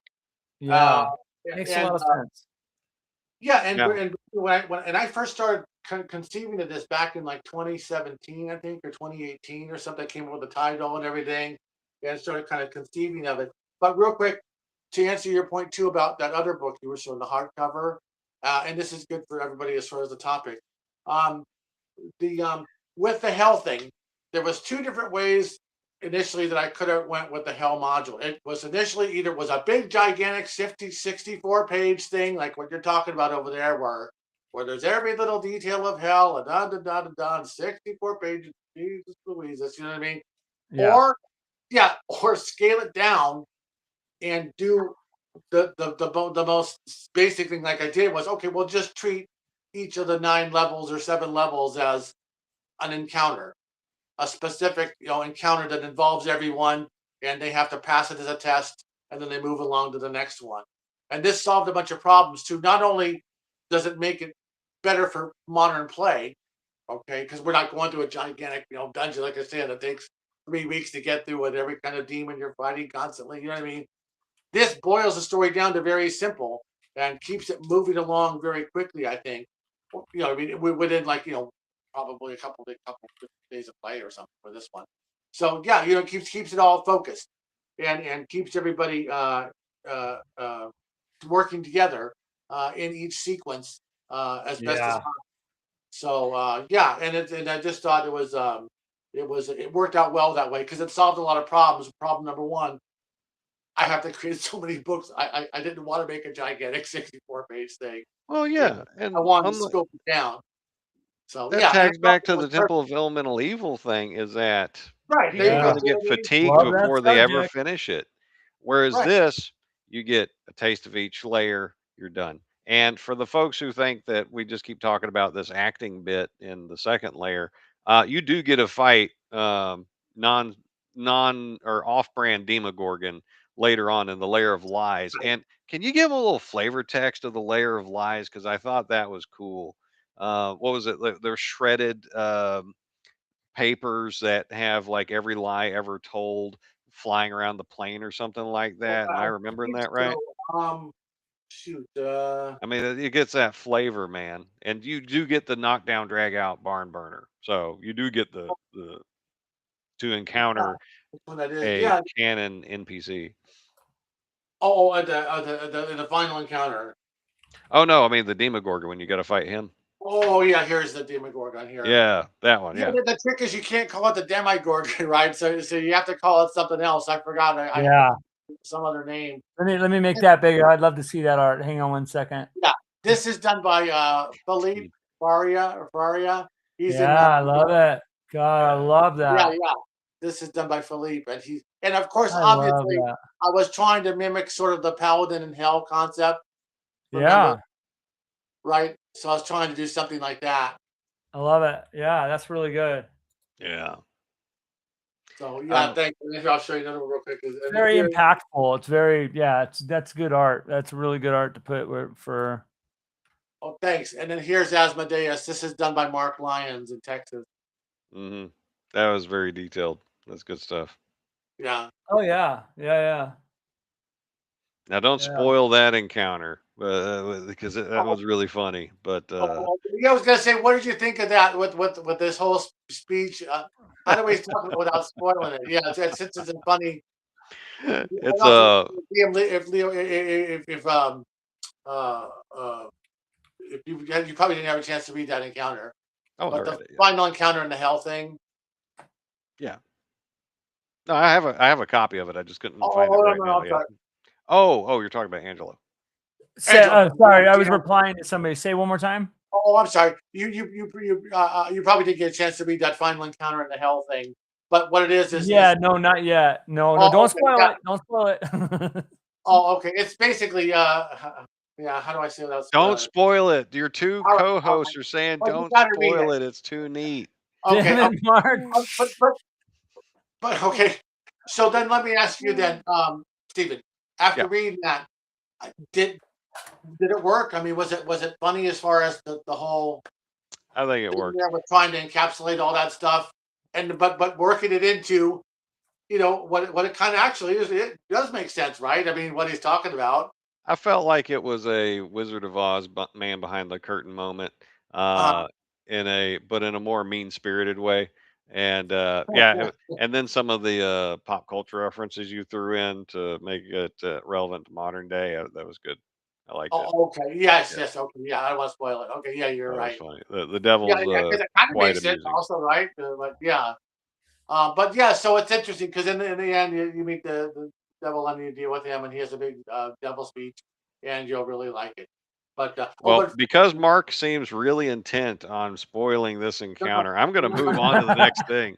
If you're looking for ideas on how to make a more interesting location or a challenge in those locations, a great inspiration, Lawrence Schick's White Plume Yeah. Mountain. yeah, Now, exactly. this Great is a mod. funhouse dungeon, and this is proof you don't want your whole campaign to be funhouse dungeon because people get fatigued of that. Okay. But throwing in creativity here and there as a spice is a great idea. And he changes up the kind of rooms you go into. Some are like inverted pyramids that are also fish bowls. There's rivers that are flowing through the air that you have to figure out what to do With with. the kayak. Yeah, yeah, with the kayak. With the kayak, with a friggin' kayak. Yeah, you have to use a kayak in an adventure module, and it's like you're Yeah. screwed if you don't. So it's good inspiration. And it's a cool module. But as far as like how meaningful is it? Well, this was written back in the day when D&D was kill the monster, get the treasure, and that can be fun. That can be your preferred play style. But Yeah. I wouldn't say for like, making personal impact, it's not good for that, but it succeeds in enough other ways where it's a good module. But if you're like, I'm just not that creative, I don't know what to do. Lawrence Schick, that man knows about game design. He's got tons of interviews on YouTube. Listen to him. He's got a great brain Okay. on him. Yeah, definitely. Okay, I'll check Yeah. it out. Yeah. Yeah, Um, because I also I ripped off from there that giant crab thing. So in Village on the Borderlands is a giant crab thing, and I had I think Jacob Blackmon or somebody Philippe or somebody did the giant crab, and then Jacob also did a thing with oh there you go. Yeah, got somewhere it. in there there's a thing. There you go, Village on the Board. I like that one. It was my first kind of big sandbox thing. But just somewhere in there, there's also a kayak thing, a dwarf getting on a kayak or something. So there's a lot of little nods to those things. But yes, definitely Lawrence Schickman was one of my favorites also. So yeah, and speaking of Funhouse Dungeon, when I wrote Funhouse Dungeon of the Puppet Jester, I specifically titled it Funhouse Dungeon of the Puppet, so that later on in the future, that when you do a Google search for Funhouse Dungeon just by itself, guess what? It's coming out. It was coming up now in like Nice. almost like the first 5 weeks or something, and that was pre-planned. That's why I called it somewhat Yeah. redundantly Funhouse Dungeon of the Puppet Jester. Mexican. Nice. Anyways, but yeah, so definitely, and in there, I think I ripped off some of the other Funhouse stuff, but Take yeah. inspiration from all kinds of sources. And Xander's mom won more mean spirited than the Wizard of Oz. I would say the movie version. I don't know if anything could be more mean spirited than the book version. But I'm talking the Judy Garland version. Oh, Um, let's see. So, folks that are watching, how have you turned things on their heads? How have you made creative encounters? Like Angelo asked you at the beginning, toss it in the chat. We can talk about your ideas. Um, and Angelo, do you want to toss in because I could just keep talking because I got material. For oh, me, yeah. I mean, keep talking, please, guys. I mean, for well, me, one thing when you talk about the thing with the encounters and making them interesting was in here real quick again with the hell thing was the circle of hell, the gluttony encounter here. Mm-hmm. So here, Yeah, we see it. okay. So in this one, I thought it would be funny that they the players have to go in there and they eat they have to eat a bunch of food or something like that. I forget the specifics of it, but they have to eat something, and every time they eat the thing, they gain like another 100 pounds or something. And then when they get to be like 1,000 pounds or something, they like explode or something like that. But once Someone again, seen Monty Python. okay. Is that the Monty Python thing? Okay. Meaning of life, I think. Yeah. Oh, okay. I'll have to check that out. I didn't know that was in there, but yeah. So once again, just trying to take some mundane thing and just somehow how do we turn this into something completely unexpected or something? Well, they suddenly gain all this weight and blow up or something. But anyway. Yeah. Oh. Yeah. I was going to tell you one more thing. If Please do. Yeah, we're here to talk, man. Talk about this one. So real quick, in the very beginning, when I first started thinking about doing the Hell module, I had told I was talking about one day with one of my ex-girlfriends years ago, and she was religious, and I said, yeah, I want to do this book on hell, whatever, this adventure. And then she's like, I don't think that's a good idea. She said, and I go, well, what do you mean? She goes, well, I don't think there's, and what the hell do you know about hell anyways?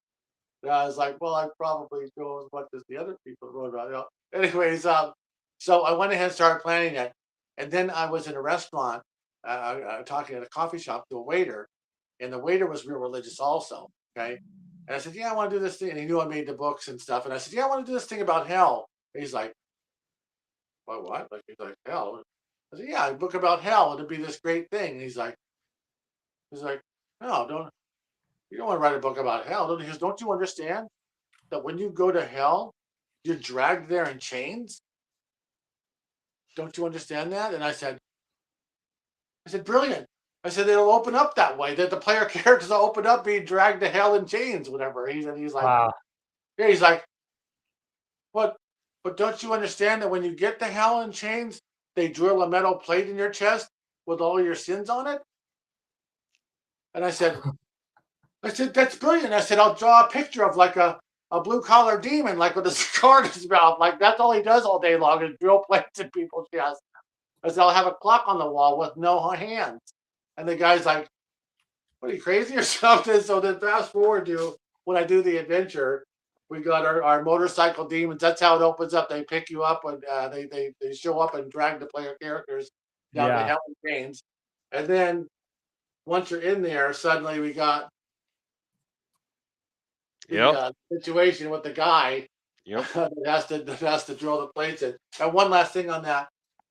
That's in limbo that the plate drilling thing happens. But I was trying to figure out, well, geez, how do we get them? We got to get them going here. So they have to be in limbo somehow. Something has to happen. So some people do the plate drilling thing. But then I was like, well, the joke was that there's like, it says now serving 1,297,000,000. Like it's like a horrible DMV or something. Like less limbo. You're all just sitting there like a DMV. You know what I mean? When you got a big giant number. So I thought, okay, so in order to avoid that kind of thing, I said, what happens is the guys drilling the plates in, the player characters walk in there or something. There's this big line outside that takes all the way to a billion people. And I said, I know what I'll do is. So what happened is suddenly the guy takes out the cigar. He's like, oh, you guys are VIPs. So we already took care of you. And then the players realize suddenly it's already been done. We don't have to worry about them trying to fight the guy putting the thing on. You know what I mean? He just says, oh, you're VIPs. So you can move along now, whatever. So they automatically have it suddenly. And then they made it into hell. There's all these people scared and terrified and in pain of having things riveted into their chest. And so in a traditional dungeon, you would be fighting that guy who's doing the installation. But here, because you're on his home turf and he is charged by the infernal hierarchy itself to do this job, it happens to you. It's done. You don't get to resist it. So you're already putting the players on the back foot. You didn't actually damage the character. The hit points are still there. So this is a creative encounter. Oh yes, thanks. Exactly. Because they were chosen ones. They were the chosen ones to go down to do this task every 1,000 years. the best of the best or something are chosen to come down from the mortal world and be pulled in by the demons on the motorcycle, show up, whatever, in the mortal world. Okay, Yeah. guys, Yeah, okay. that's a thing. So, Yeah. I hope you like that opening part too, where the Oh, demons yeah. show up and they're like, wait a second. And the demons Yeah. show up, see the player characters, a bunch of miscreants. And then the demons are kind of like puzzled, like, are these the guys? Like, what? These people that You they know, go back. And they like, are you sure these are the guys you're going to be back to hell? And they're like, yeah, those are the ones or whatever. And anyways, Yeah. I tried to write it kind of funny.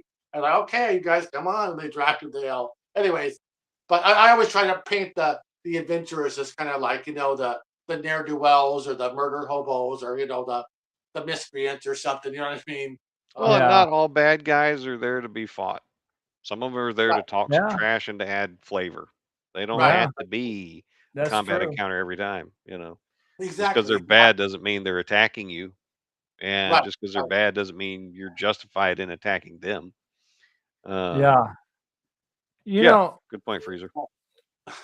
I was gonna say that you clicked on something that I firmly believe. I firmly believe and I did a video in the past on this about self-preservation in monsters. Like, not every thing is going to fight to the death. Not everything is going to.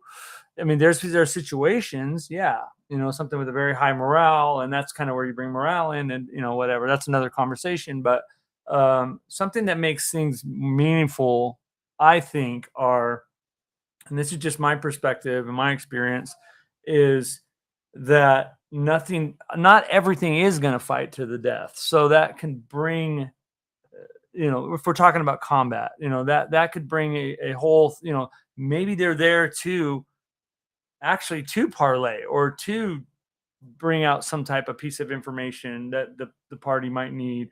But it doesn't always have to end up in a combat experience where one side dies and the other one doesn't, and then you take their treasure. So the other thing too that I like to click on, and I'm a firm believer in. Well, he is a firm believer, and I believe that he believed what he was going to say. Yeah, There he yeah, is. yeah. You're a firm believer, and we believe too, man. Yeah, well, I'm a firm believer in tone. Yeah. So tone is in making that encounter, whether it is combat or it is a decision, like somebody said earlier, and which I think is super awesome, because that is a definition of an encounter, is a decision that the party has to make. Right.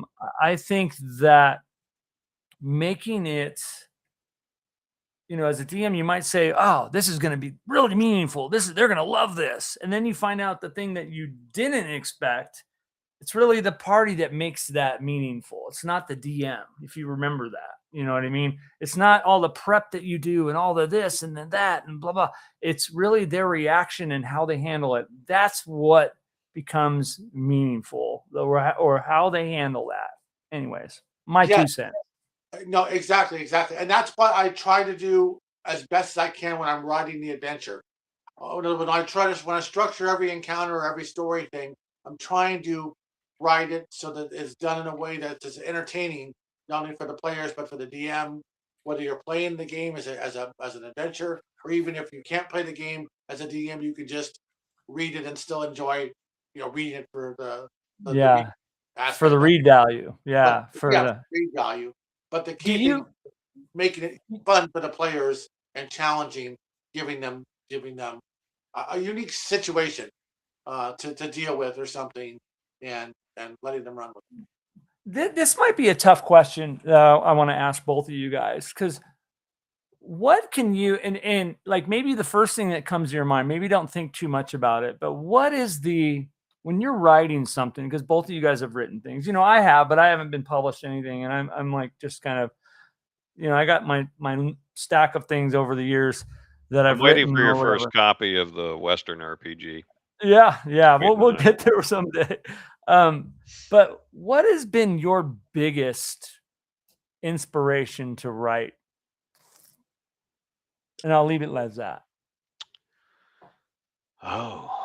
And I know that's a tough one to ask. I know that what my biggest inspiration is, and I can tell you guys that the Lord of the Rings the Lord of the Rings animated movie that came out, I think, in '77 is probably my biggest inspiration for dark fantasy. You know what I mean? The Nazgul, they're kind of this creepy, they limp, but they're powerful and what they are, but they're almost decrepit and they come, you know what I mean? Like that really has inspired me in a lot of my games and a lot of the things that I always kind of fall back to Tolkien, but that movie really did it because it visualized it even though I had it. Anyways, what about you guys? That's Whether a good it's one. movies or reading a novel or whatever. I think there's two things that inspire me in general that were such big impacts on me. Now each project that I've worked on has its own origin, but the music of Jim Steinman and Meatloaf's "Bad Out of Hell 2" hit me when I was a middling teenager, and I was reading Planescape at the time. So imagine you're reading about the planes of existence while Jim Steinman and Meatloaf are blasting at you with all this like operatic over the top. Like if you're reading about the nine hells in the abyss and you're listening to that at the same time, you were there, buddy. And so that sense of that colorful imagination, sense of grandeur really hit me. But also about the same time, um, Lord John Julius Norwich, who last I checked still alive, is actually quite a media figure, or at least was in Great Britain. Like he posted Christmas shows and stuff like that.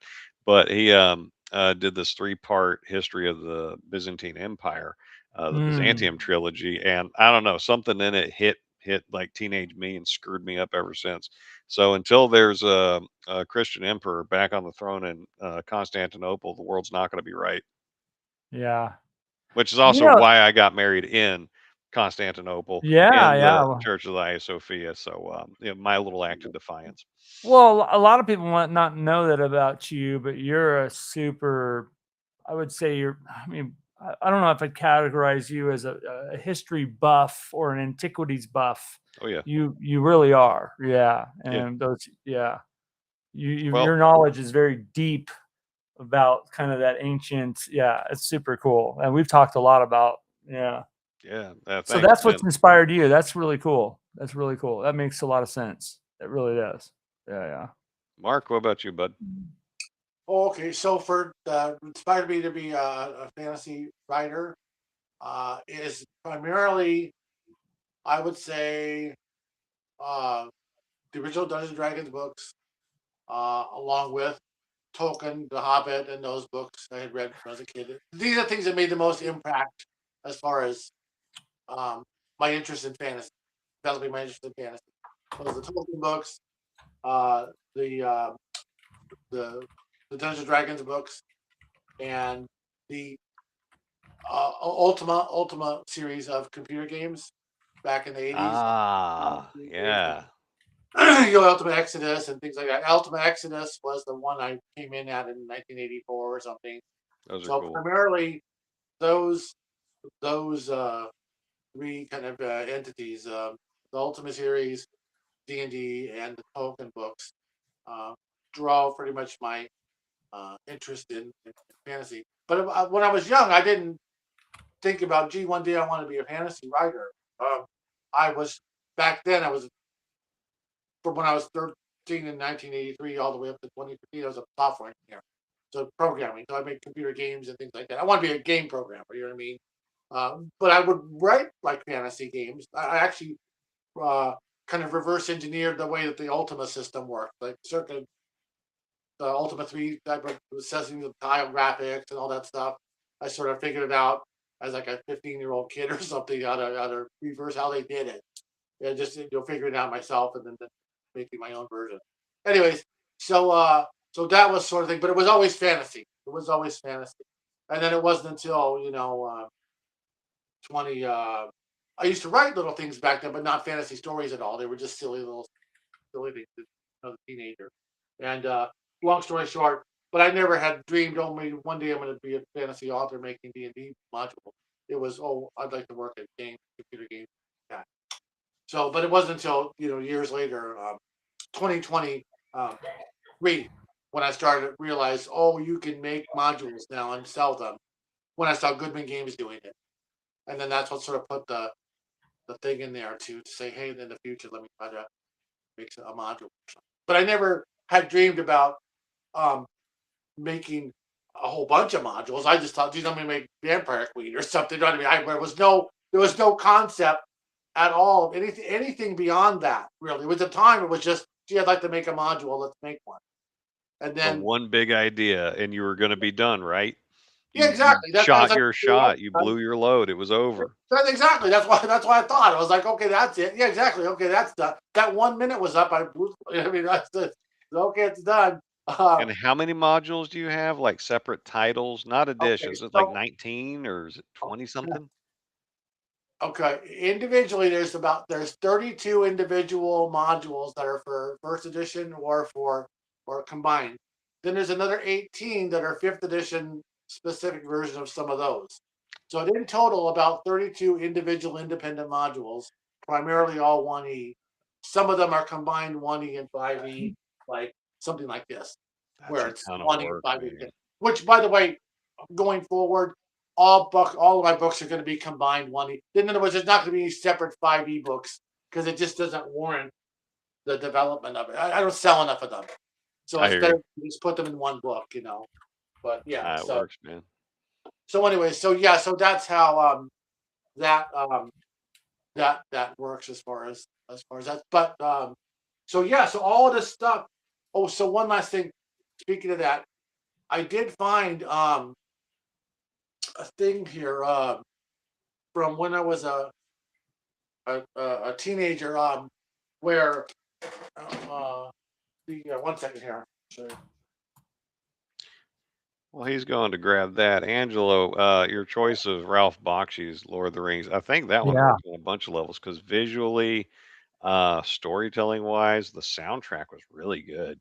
The acting, the tones of the different characters, Yeah. the art style. So that is a multi-petaled flower Yeah. you picked. Good job.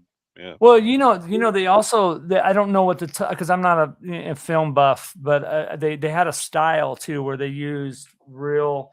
Oh God, my camera's now doing. Rotoscoping.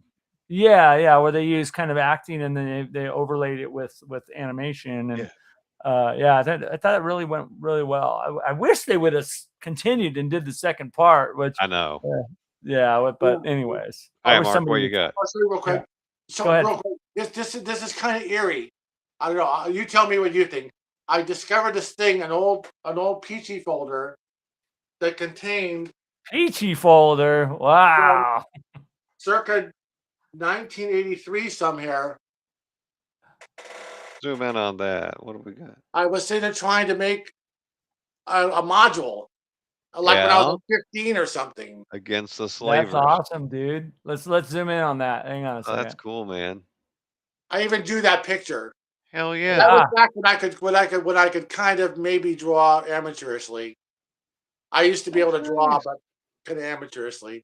But yeah, but it was all hand typed. It was just kind of eerie finding this. You know what I mean? Seeing something like that I had. I'll show you. Hang on. So that was your idea of A0. I don't exactly. Once again, this was all like 15. Yeah, I like it. God, you should put that out. Scan it or something. It's just kind of fun. But look, see, I even tried to do that. The A0 that they put out was garbage, but whatever. I like it. I like it. But yeah, it was just weird. It was just kind of bizarre that I went to all this effort. But I was just playing around when I was a teenager trying to make a thing. One last thing here. See. And what's kind of funny is some of the stuff has some of the same humor that I put into the modern day modules. Yeah. And when I go back and look at this stuff, it was the same kind of like evil, kind of like that little touch of evil, you know what I mean, or something. I have in my modern module. Mark, why don't you put that together and publish it? Yeah, I should definitely. That would tie in really. I don't know how you would do it. You know what I mean? Because of the trademark, but you could. Oh, sure. I could just. You have to figure out how to weave it because it is part of the Slaver series. But yeah, A0, man, people would love that. Yeah, look at that. Oh my I mean, God. this is Yeah. all like I don't know what the heck I was Get thinking. it, I was like dude. a 15-year-old kid Yeah. or something. But it was just kind of eerie foreshadowing. Now when I found it to see that I've written these books now since then. But anyways, and then You here friggin' was did it. some of the old artwork. When I used to kind of be able to draw amateurishly. I should try to draw again, but anyways, so yeah. Yeah. So back to the inspiration piece. I wanted to ask you. So you mentioned, because we just were talking about Lord of the Rings and all that stuff. Mhm. What yeah, my camera's going crazy here. Sorry guys. So what about The Hobbit? Yeah, that too. Yeah, that was Yeah, the main thing. what about The Hobbit brought you in, kind of like tell me a little bit about that. I also want to ask you, like, what is your favorite part of The Hobbit? You want me to start first, or Yeah, please. okay? When I first read it, I was young, teenager, so I probably didn't understand it completely. But my favorite parts were in the thing was the Gollum character and the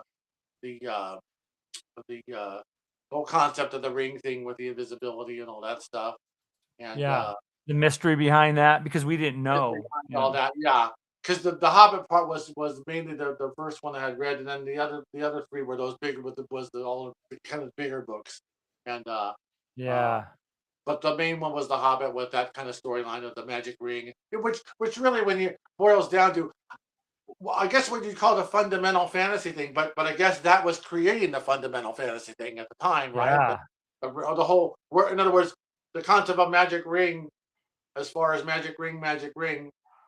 I'm sure they have one in mythology, of course, before that somehow. But sure, before Yeah. the Hobbit, what was the previous most notorious known magic ring story? You know what I mean? Prior to that, so yeah. Freezer's yeah, got a question I think is interesting. He asked if Mark was interested, or if he was ever going to write a module where the player characters have to die as part of the module. Kind of like, what is it, the Revenge of the Eight, or is it Rary the Traitor for Greyhawk, where you get where the party gets sent as sacrificial lambs. They don't know that yet, but like the module mandates, they die before the rest of it can happen. And Oh, okay. I don't think I don't think that's a good idea. Like a lot of D&D players won't like it. Now, if you're playing vampire and you're playing through your embrace, becoming a vampire, yeah. You could do that. totally. And I love doing that to people. But Mark, do you think you're ever going to like mandate killing characters as part of an adventure design? I don't think I have done that at this point. What could be interesting is that everybody starts off dead. The whole party's dead. It could be another offshoot of like a hell type story.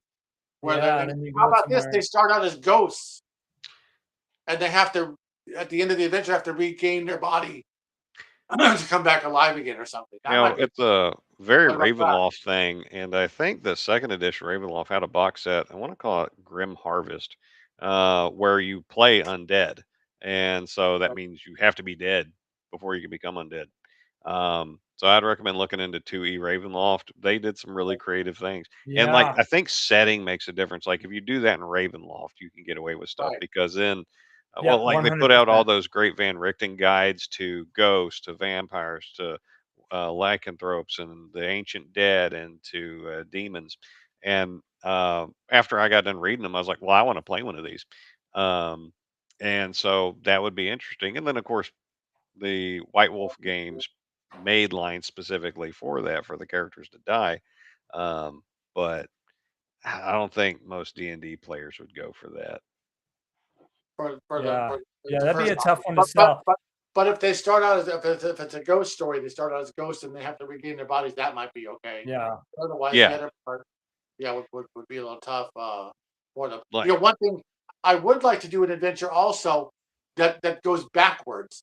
So in other words, you start out like you start out at the end of the adventure or something like that, where you just succeeded adventure. Now you got to make your way all the way back to the entry point or that's an something. interesting concept. Yeah, And then kind of like somehow, yeah, something Hidden happens. Shrine of What's that? Tamoakin.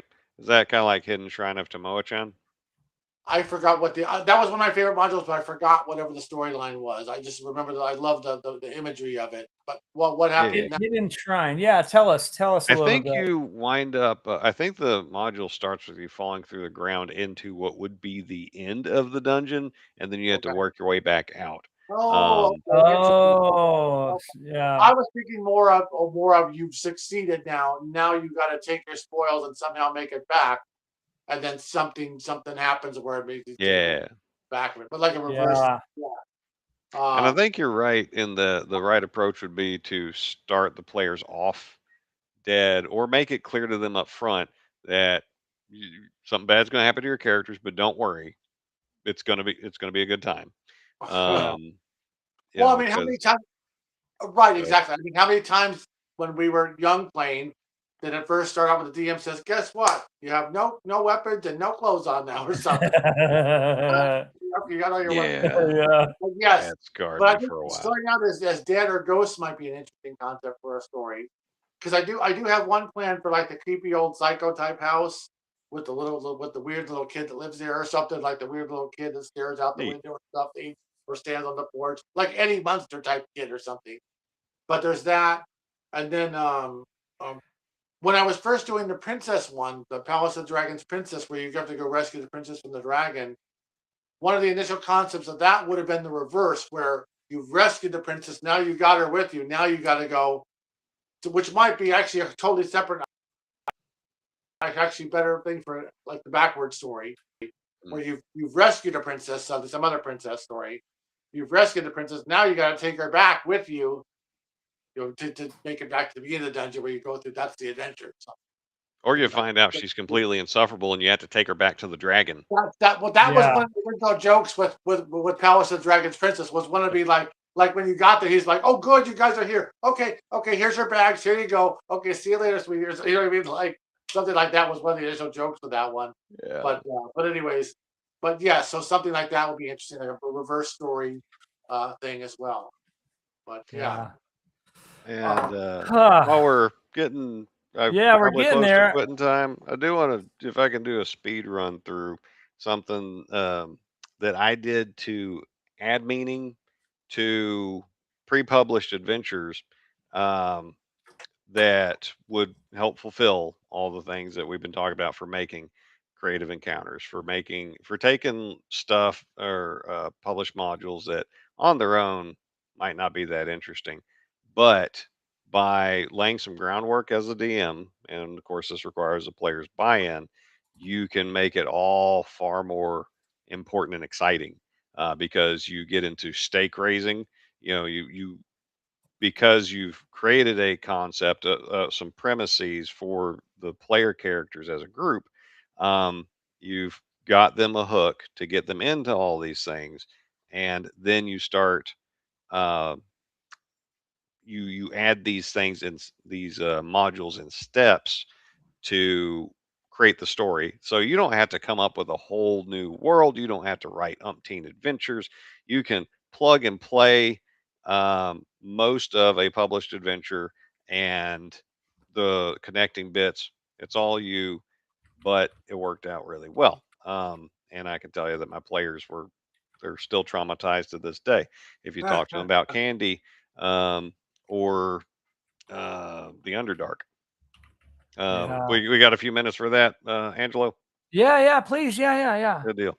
So it was my first time running D&D fifth edition, and back in the day, I was all excited because I thought it was cool. It took time for me to realize the limitations of of the mechanics, but I gave it a whirl, and for my 2E group, I was like, yeah, I got to check this out. So um, I wanted to run them through Out of the Abyss, which I I'd read, and there are some things I didn't like about it that I wanted to fix, but it gave me a Sure. lot to work with.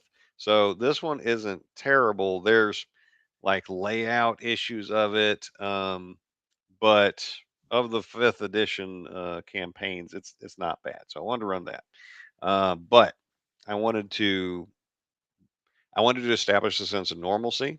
start them on the surface, Sure. and then take them to the Underdark instead of just having them start off as prisoners in the Underdark, and build them up, get them some levels, so when they get down there, they can be tougher. And I decided what I was going to do was, all right, y'all. Concept for the group is that y'all are going to be special forces for this duchy, and so Nice. I, they all, I don't care what class you are, what race you are out of the core book, you're going to be fine. Um, and but you are basically going to get along. You have to be good alignment. And I role played them through a bunch of like training exercises, about three of them, to the point of like their characters are throwing up from exhaustion and stuff like that, like you do in the military, to get them a sense of what the characters are, what their training's like. And Sure. so when things started happening, um, they had skin in the game. They should be pulled into these events. So um, the first module I started off with is from Dungeon Magazine 44, A Hot Day in Latrell. And what? Ooh. Oh, you know that one?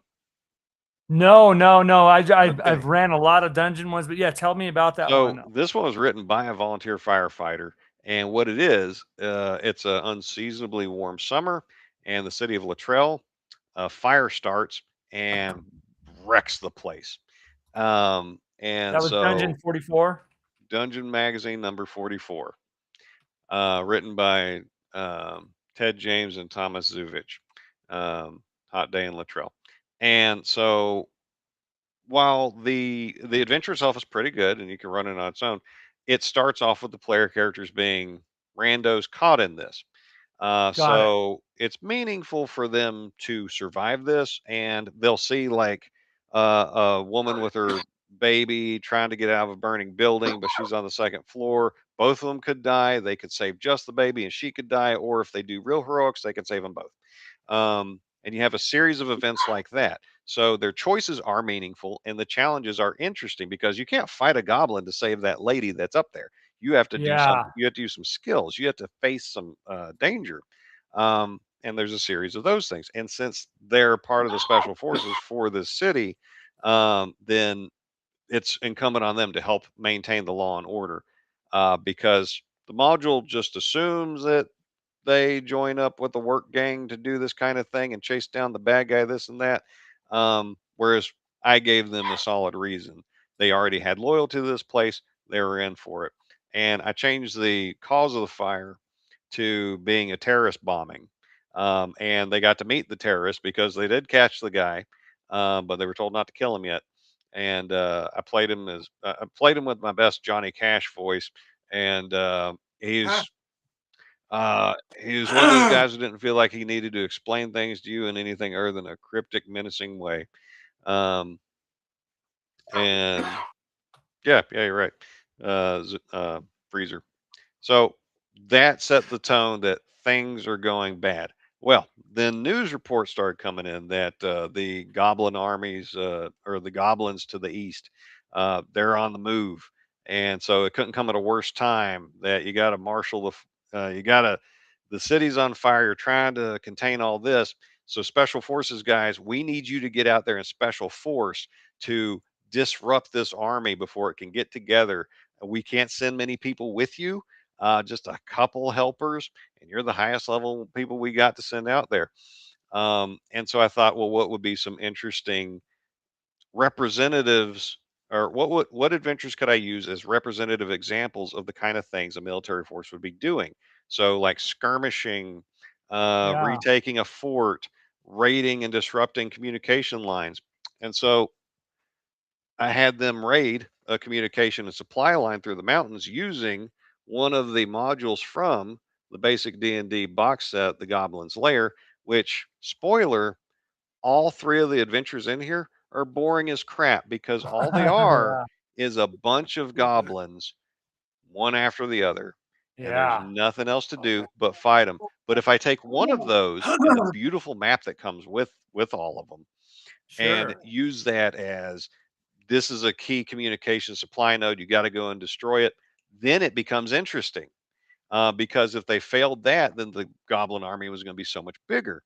And while they were busy up there doing that, and the Duke's trying to get what he can of an army together. Hobgoblins came and took this fort that we used to defend the eastern border. Well, Yeah. for that, I went back to Dungeon Magazine, number 26. It's called The Inheritance by Paul Collada, who also wrote the Cleric's Challenge 2 that I recently reviewed. And The Inheritance, it's a low level module for levels 1 to 3, where one of the player characters at random gets a inheritance letter saying that you had this uncle you didn't know about. He died, and you Yeah. get his keep, and you got to go clear it out of these hobgoblins that are there. Well, you didn't know the uncle, didn't mean anything to you. It's a pretty neat adventure, and some players are into domain play, like I am. So I would love to have a free keep that is legally recognized. But then Sure. again, what's stopping you from just clearing out a hobgoblin lair and calling that yours? Nothing. So is the adventure really adding anything? But if it is the Eastern Bulwark that was defending the duchy from monsters and raiders, now it's really important that you get it, because if you fail to recapture it, then the goblin army is going to be pretty much unstoppable if you fail that and the other one. So they had to go special forces assault this hobgoblin fortress and retake it. And Yeah. it was a knockdown, drag out fight, even with 5e rules, but they pulled it off fair and square. And they picked up one of the hobgoblins there who wasn't like evil. He was just weird. And I voiced him like Bobcat Goldthwait. So, named Grinkle, and they adopted him as a pet, um, NPC helper. And later in the campaign, when they got into the Underdark, they respected the crap out of Grinkle. Um, and so they retook the keep. But then hijinks ensued. They wind up down in the Underdark. So we get started with Out of the Abyss. Um, Yeah. well, they don't speak Undercommon. Grinkle does. Undercommon's incredibly important down there. Yeah. So they needed to know it, because if Grinkle died, they were all screwed. What I did was I had uh, some things happened in the Underdark. Grinkle got a little bit of psionic power because stuff goes weird in the Underdark anyway. And Sure. so he was like, I can teach y'all. I'm sorry, I can teach y'all, but we're gonna have to connect minds, and then you're gonna have to like partake of my knowledge. And so they held hands, did a little kumbaya ceremony, and they entered into Grinkle's mind, which I used Polyhedron magazine, number volume 14, number 5 from May of 1994. So this is issue 95, called Sweet Revenge. And if you have never played this one, oh my God. There it starts off by you fighting a lemon drop golem. Whoa. A lemon drop golem. Actually, I got a picture of him right here. Oh my Yes. God. He's lemon droppy looking. So the caves are full of confection themed monsters, including like giant ants that are mining for sugar and this and that. Sure. And I justify it because Grinkle has a sweet tooth. And one of Mm. the characters wound up getting entranced by one of the map is even the caves of confection. So instead of the caves of chaos, it's the caves of confection. There's like vats of like liquid Yeah. chocolate and crap in here. So, but one of the characters got distracted or entranced by one of the ants, and the ant wasn't attacking him. He just wanted to do a little ditty with him. And so one of the player characters was just over there dancing by his bad self, and the rest of the party was away from him. So they come into this room and see him dancing and the little ditty in front of this candy ant, and they're like, "What the hell's going on here?" And at the end of the dungeon, they find a cake. And after they defeat, the evil confection wizard that's guarding Grinkle's knowledge, they have to all eat the cake. And then once they're done, they wake up and they know Undercommon. So instead of them taking Mm. like a year to learn a language, they just went on this psychedelic voyage in a retarded Wow. hobgoblin's head, and they did that. So interesting location in a hobgoblin's mind in a candy cave. Yeah. Interesting challenges, because I mean the entire point was to eat a cake. That was the or meaningful Yeah. challenges, but in doing so, they gain a key survival piece of information, a language, and the NPCs wildly different than what you're expecting. And Hmm. we'll leave it at that because then they TPK'd 2 sessions in a row, and I said, "This isn't for you." But they will remember this Candyland adventure till they die. Okay. Wow. Yeah, that's memorable. That's I- awesome. Okay, I figured this must have been done for because I actually have one in development that's just like that. It's called Wizard of Candy Lane, so it's almost the same Okay. convection wizard. I didn't know that other one existed. I thought I'd heard of some other one by Goodman maybe, but otherwise I have something similar in development. So yeah, I have an artist working on the cover for it actually. But yeah, Cool. but Cool. yeah, but Yeah. that's very interesting. I'll have to check that out. That's another show topic too, is you pulling out from like the Dungeon magazine was such a treasure trove of great, like at cons I've ran there's Standing Stones of Sundown. I think it's Dungeon magazine 12 or 10. I can't remember, but that is a great investigative, and you find at the end this huge twist you didn't think what it was. But man, I think and we got to talk more about this. We'll do another show. Dungeon magazine had so much great stuff in it because I think it was a lot of fresh people that were like us that was right and submitted these modules or these adventures, and they're like so many. I mean, you could just pick it up and put it in your campaign. Like such a great man. I can go on and on and on about that. Hey, DM Leo. Yeah, late tuning, of course, but thanks for jumping on, man. Yeah, man. We're gonna have him on pretty soon too. Sweet. Yeah, I mean, yeah, that's a great story, dude. That's a great story because you a memorable place, consequences. Yeah, those are the keys. Those are the keys to okay, it is, yeah, issue 25. You're right. I couldn't remember what issue it was. Dreg, I rely on you, Dreg, to correct everything that I say that's wrong. I really appreciate that. And I'm not joking there. Yeah, so whether you're writing your own material, think Yeah. about those 3 pillars of location, characters, and what's happening, actions. Yeah. Build off that. And if you don't want to put in a ton of time, grab any published stuff and then think, Make it your own. what would I do different? Yeah, make it your own. Yeah, I love it. And then just change little bits, and it'll never be the same. That's one of the reasons why the original Ravenloft game module is played to this day, because it's got randomized elements, and the rest of it's really good. Yeah. Right. Oh, well, we've been gabbing away here for 2 hours. We're at 2 hours and 2 minutes. I love talking to you. Do you have I think this was great. We got to do this again. Another topic. Yeah. I think we even thought about I thought about a bunch of topics. I didn't write them down, so I'll forget them in 5 minutes. Good job. But definitely this was super cool. I love having you guys. I love talking with you guys. It's so cool. Mark is on the edge of his seat. I can see he wants to say something. Sorry.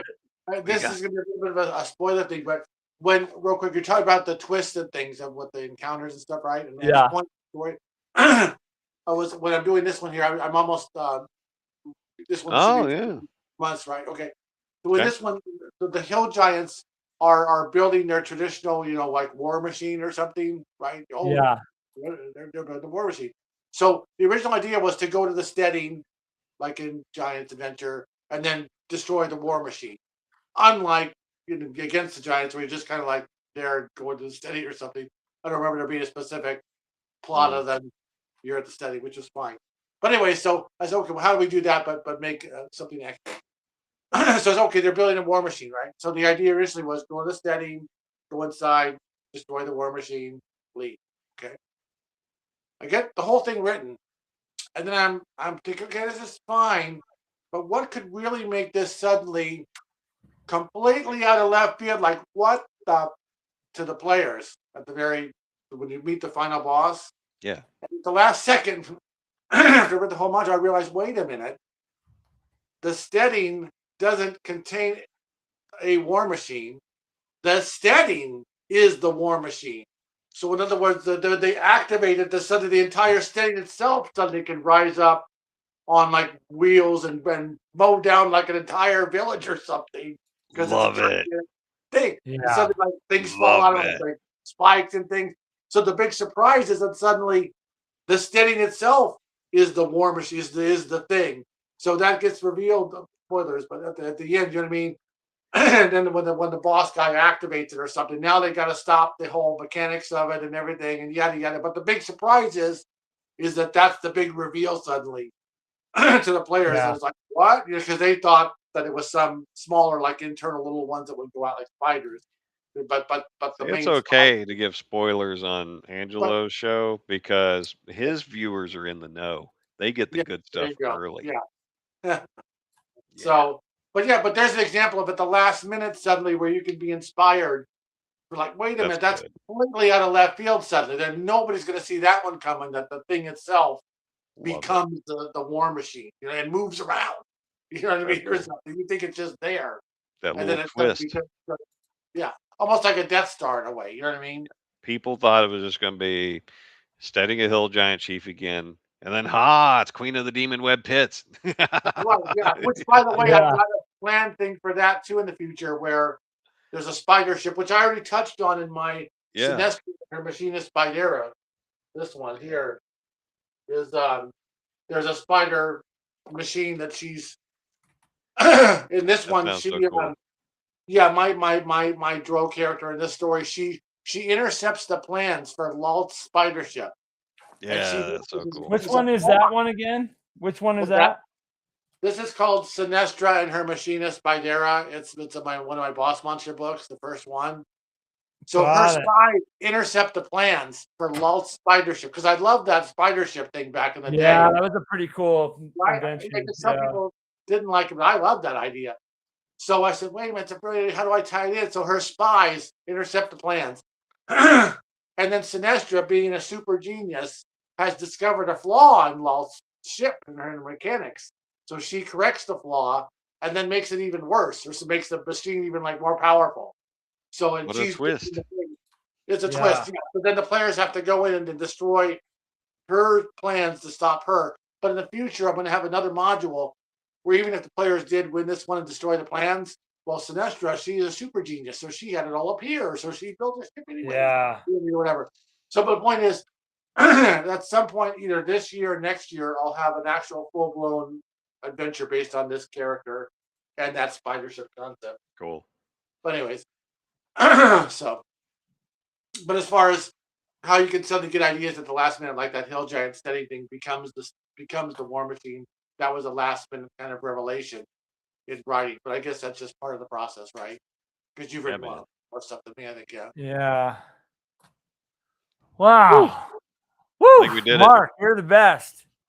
Thank you. I think this was awesome. I think this was really cool. I learned a lot, and I hope everybody here got something out of Great. maybe gave you some inspiration to creating some encounters or decisions in your campaign that are, gonna, be meaningful, memorable. I think that's what we're all striving for, is to have that game that we talk about for a week until the next one. You know what I mean? I think that's really, I strive for that. And we'll talk more about that later, I guess. But yeah, you guys, thanks for coming on. Any parting words real quick, or? And I'm spent. Mark, any parting words? Just thank you for having thank you for having me on the show again in the channel. Yeah, that's thinking, and we'll do this again. I mean, like I want to do a topic every week and all that. I do want to leave us all with something, guys, because and by the way, I love all you guys. Thank you so much for jumping in, all the comments. I could barely keep up. Like, there was so much great stuff that came here. I'm really sorry if I missed bringing up your comment or talking about it or something, because there was some really good stuff that was talked about. I want to leave this on this note. We talked about The Hobbit. Well, and I specifically asked you, Mark, what your favorite parts were. Well, I'll tell you what, I have a favorite quote in The Hobbit, and it's kind of deep, so I don't know, it might not go off well, but I want to share this with everybody, with all the viewers and my friends up here. I want to share this with you guys. Well, I shouldn't even say our viewers. I want to share this with all my friends. And And this quote right here is, we probably all remember this. This was what Thorin said on the deathbed to Bilbo. And he says, "There's more of you of good than you know, child of the kindly West. Some courage and some wisdom, blended in measure. If more of us value food and cheer and song above hoarded gold, it would be a merrier world. But sad or merry, I must leave it now. Farewell." Take care, guys.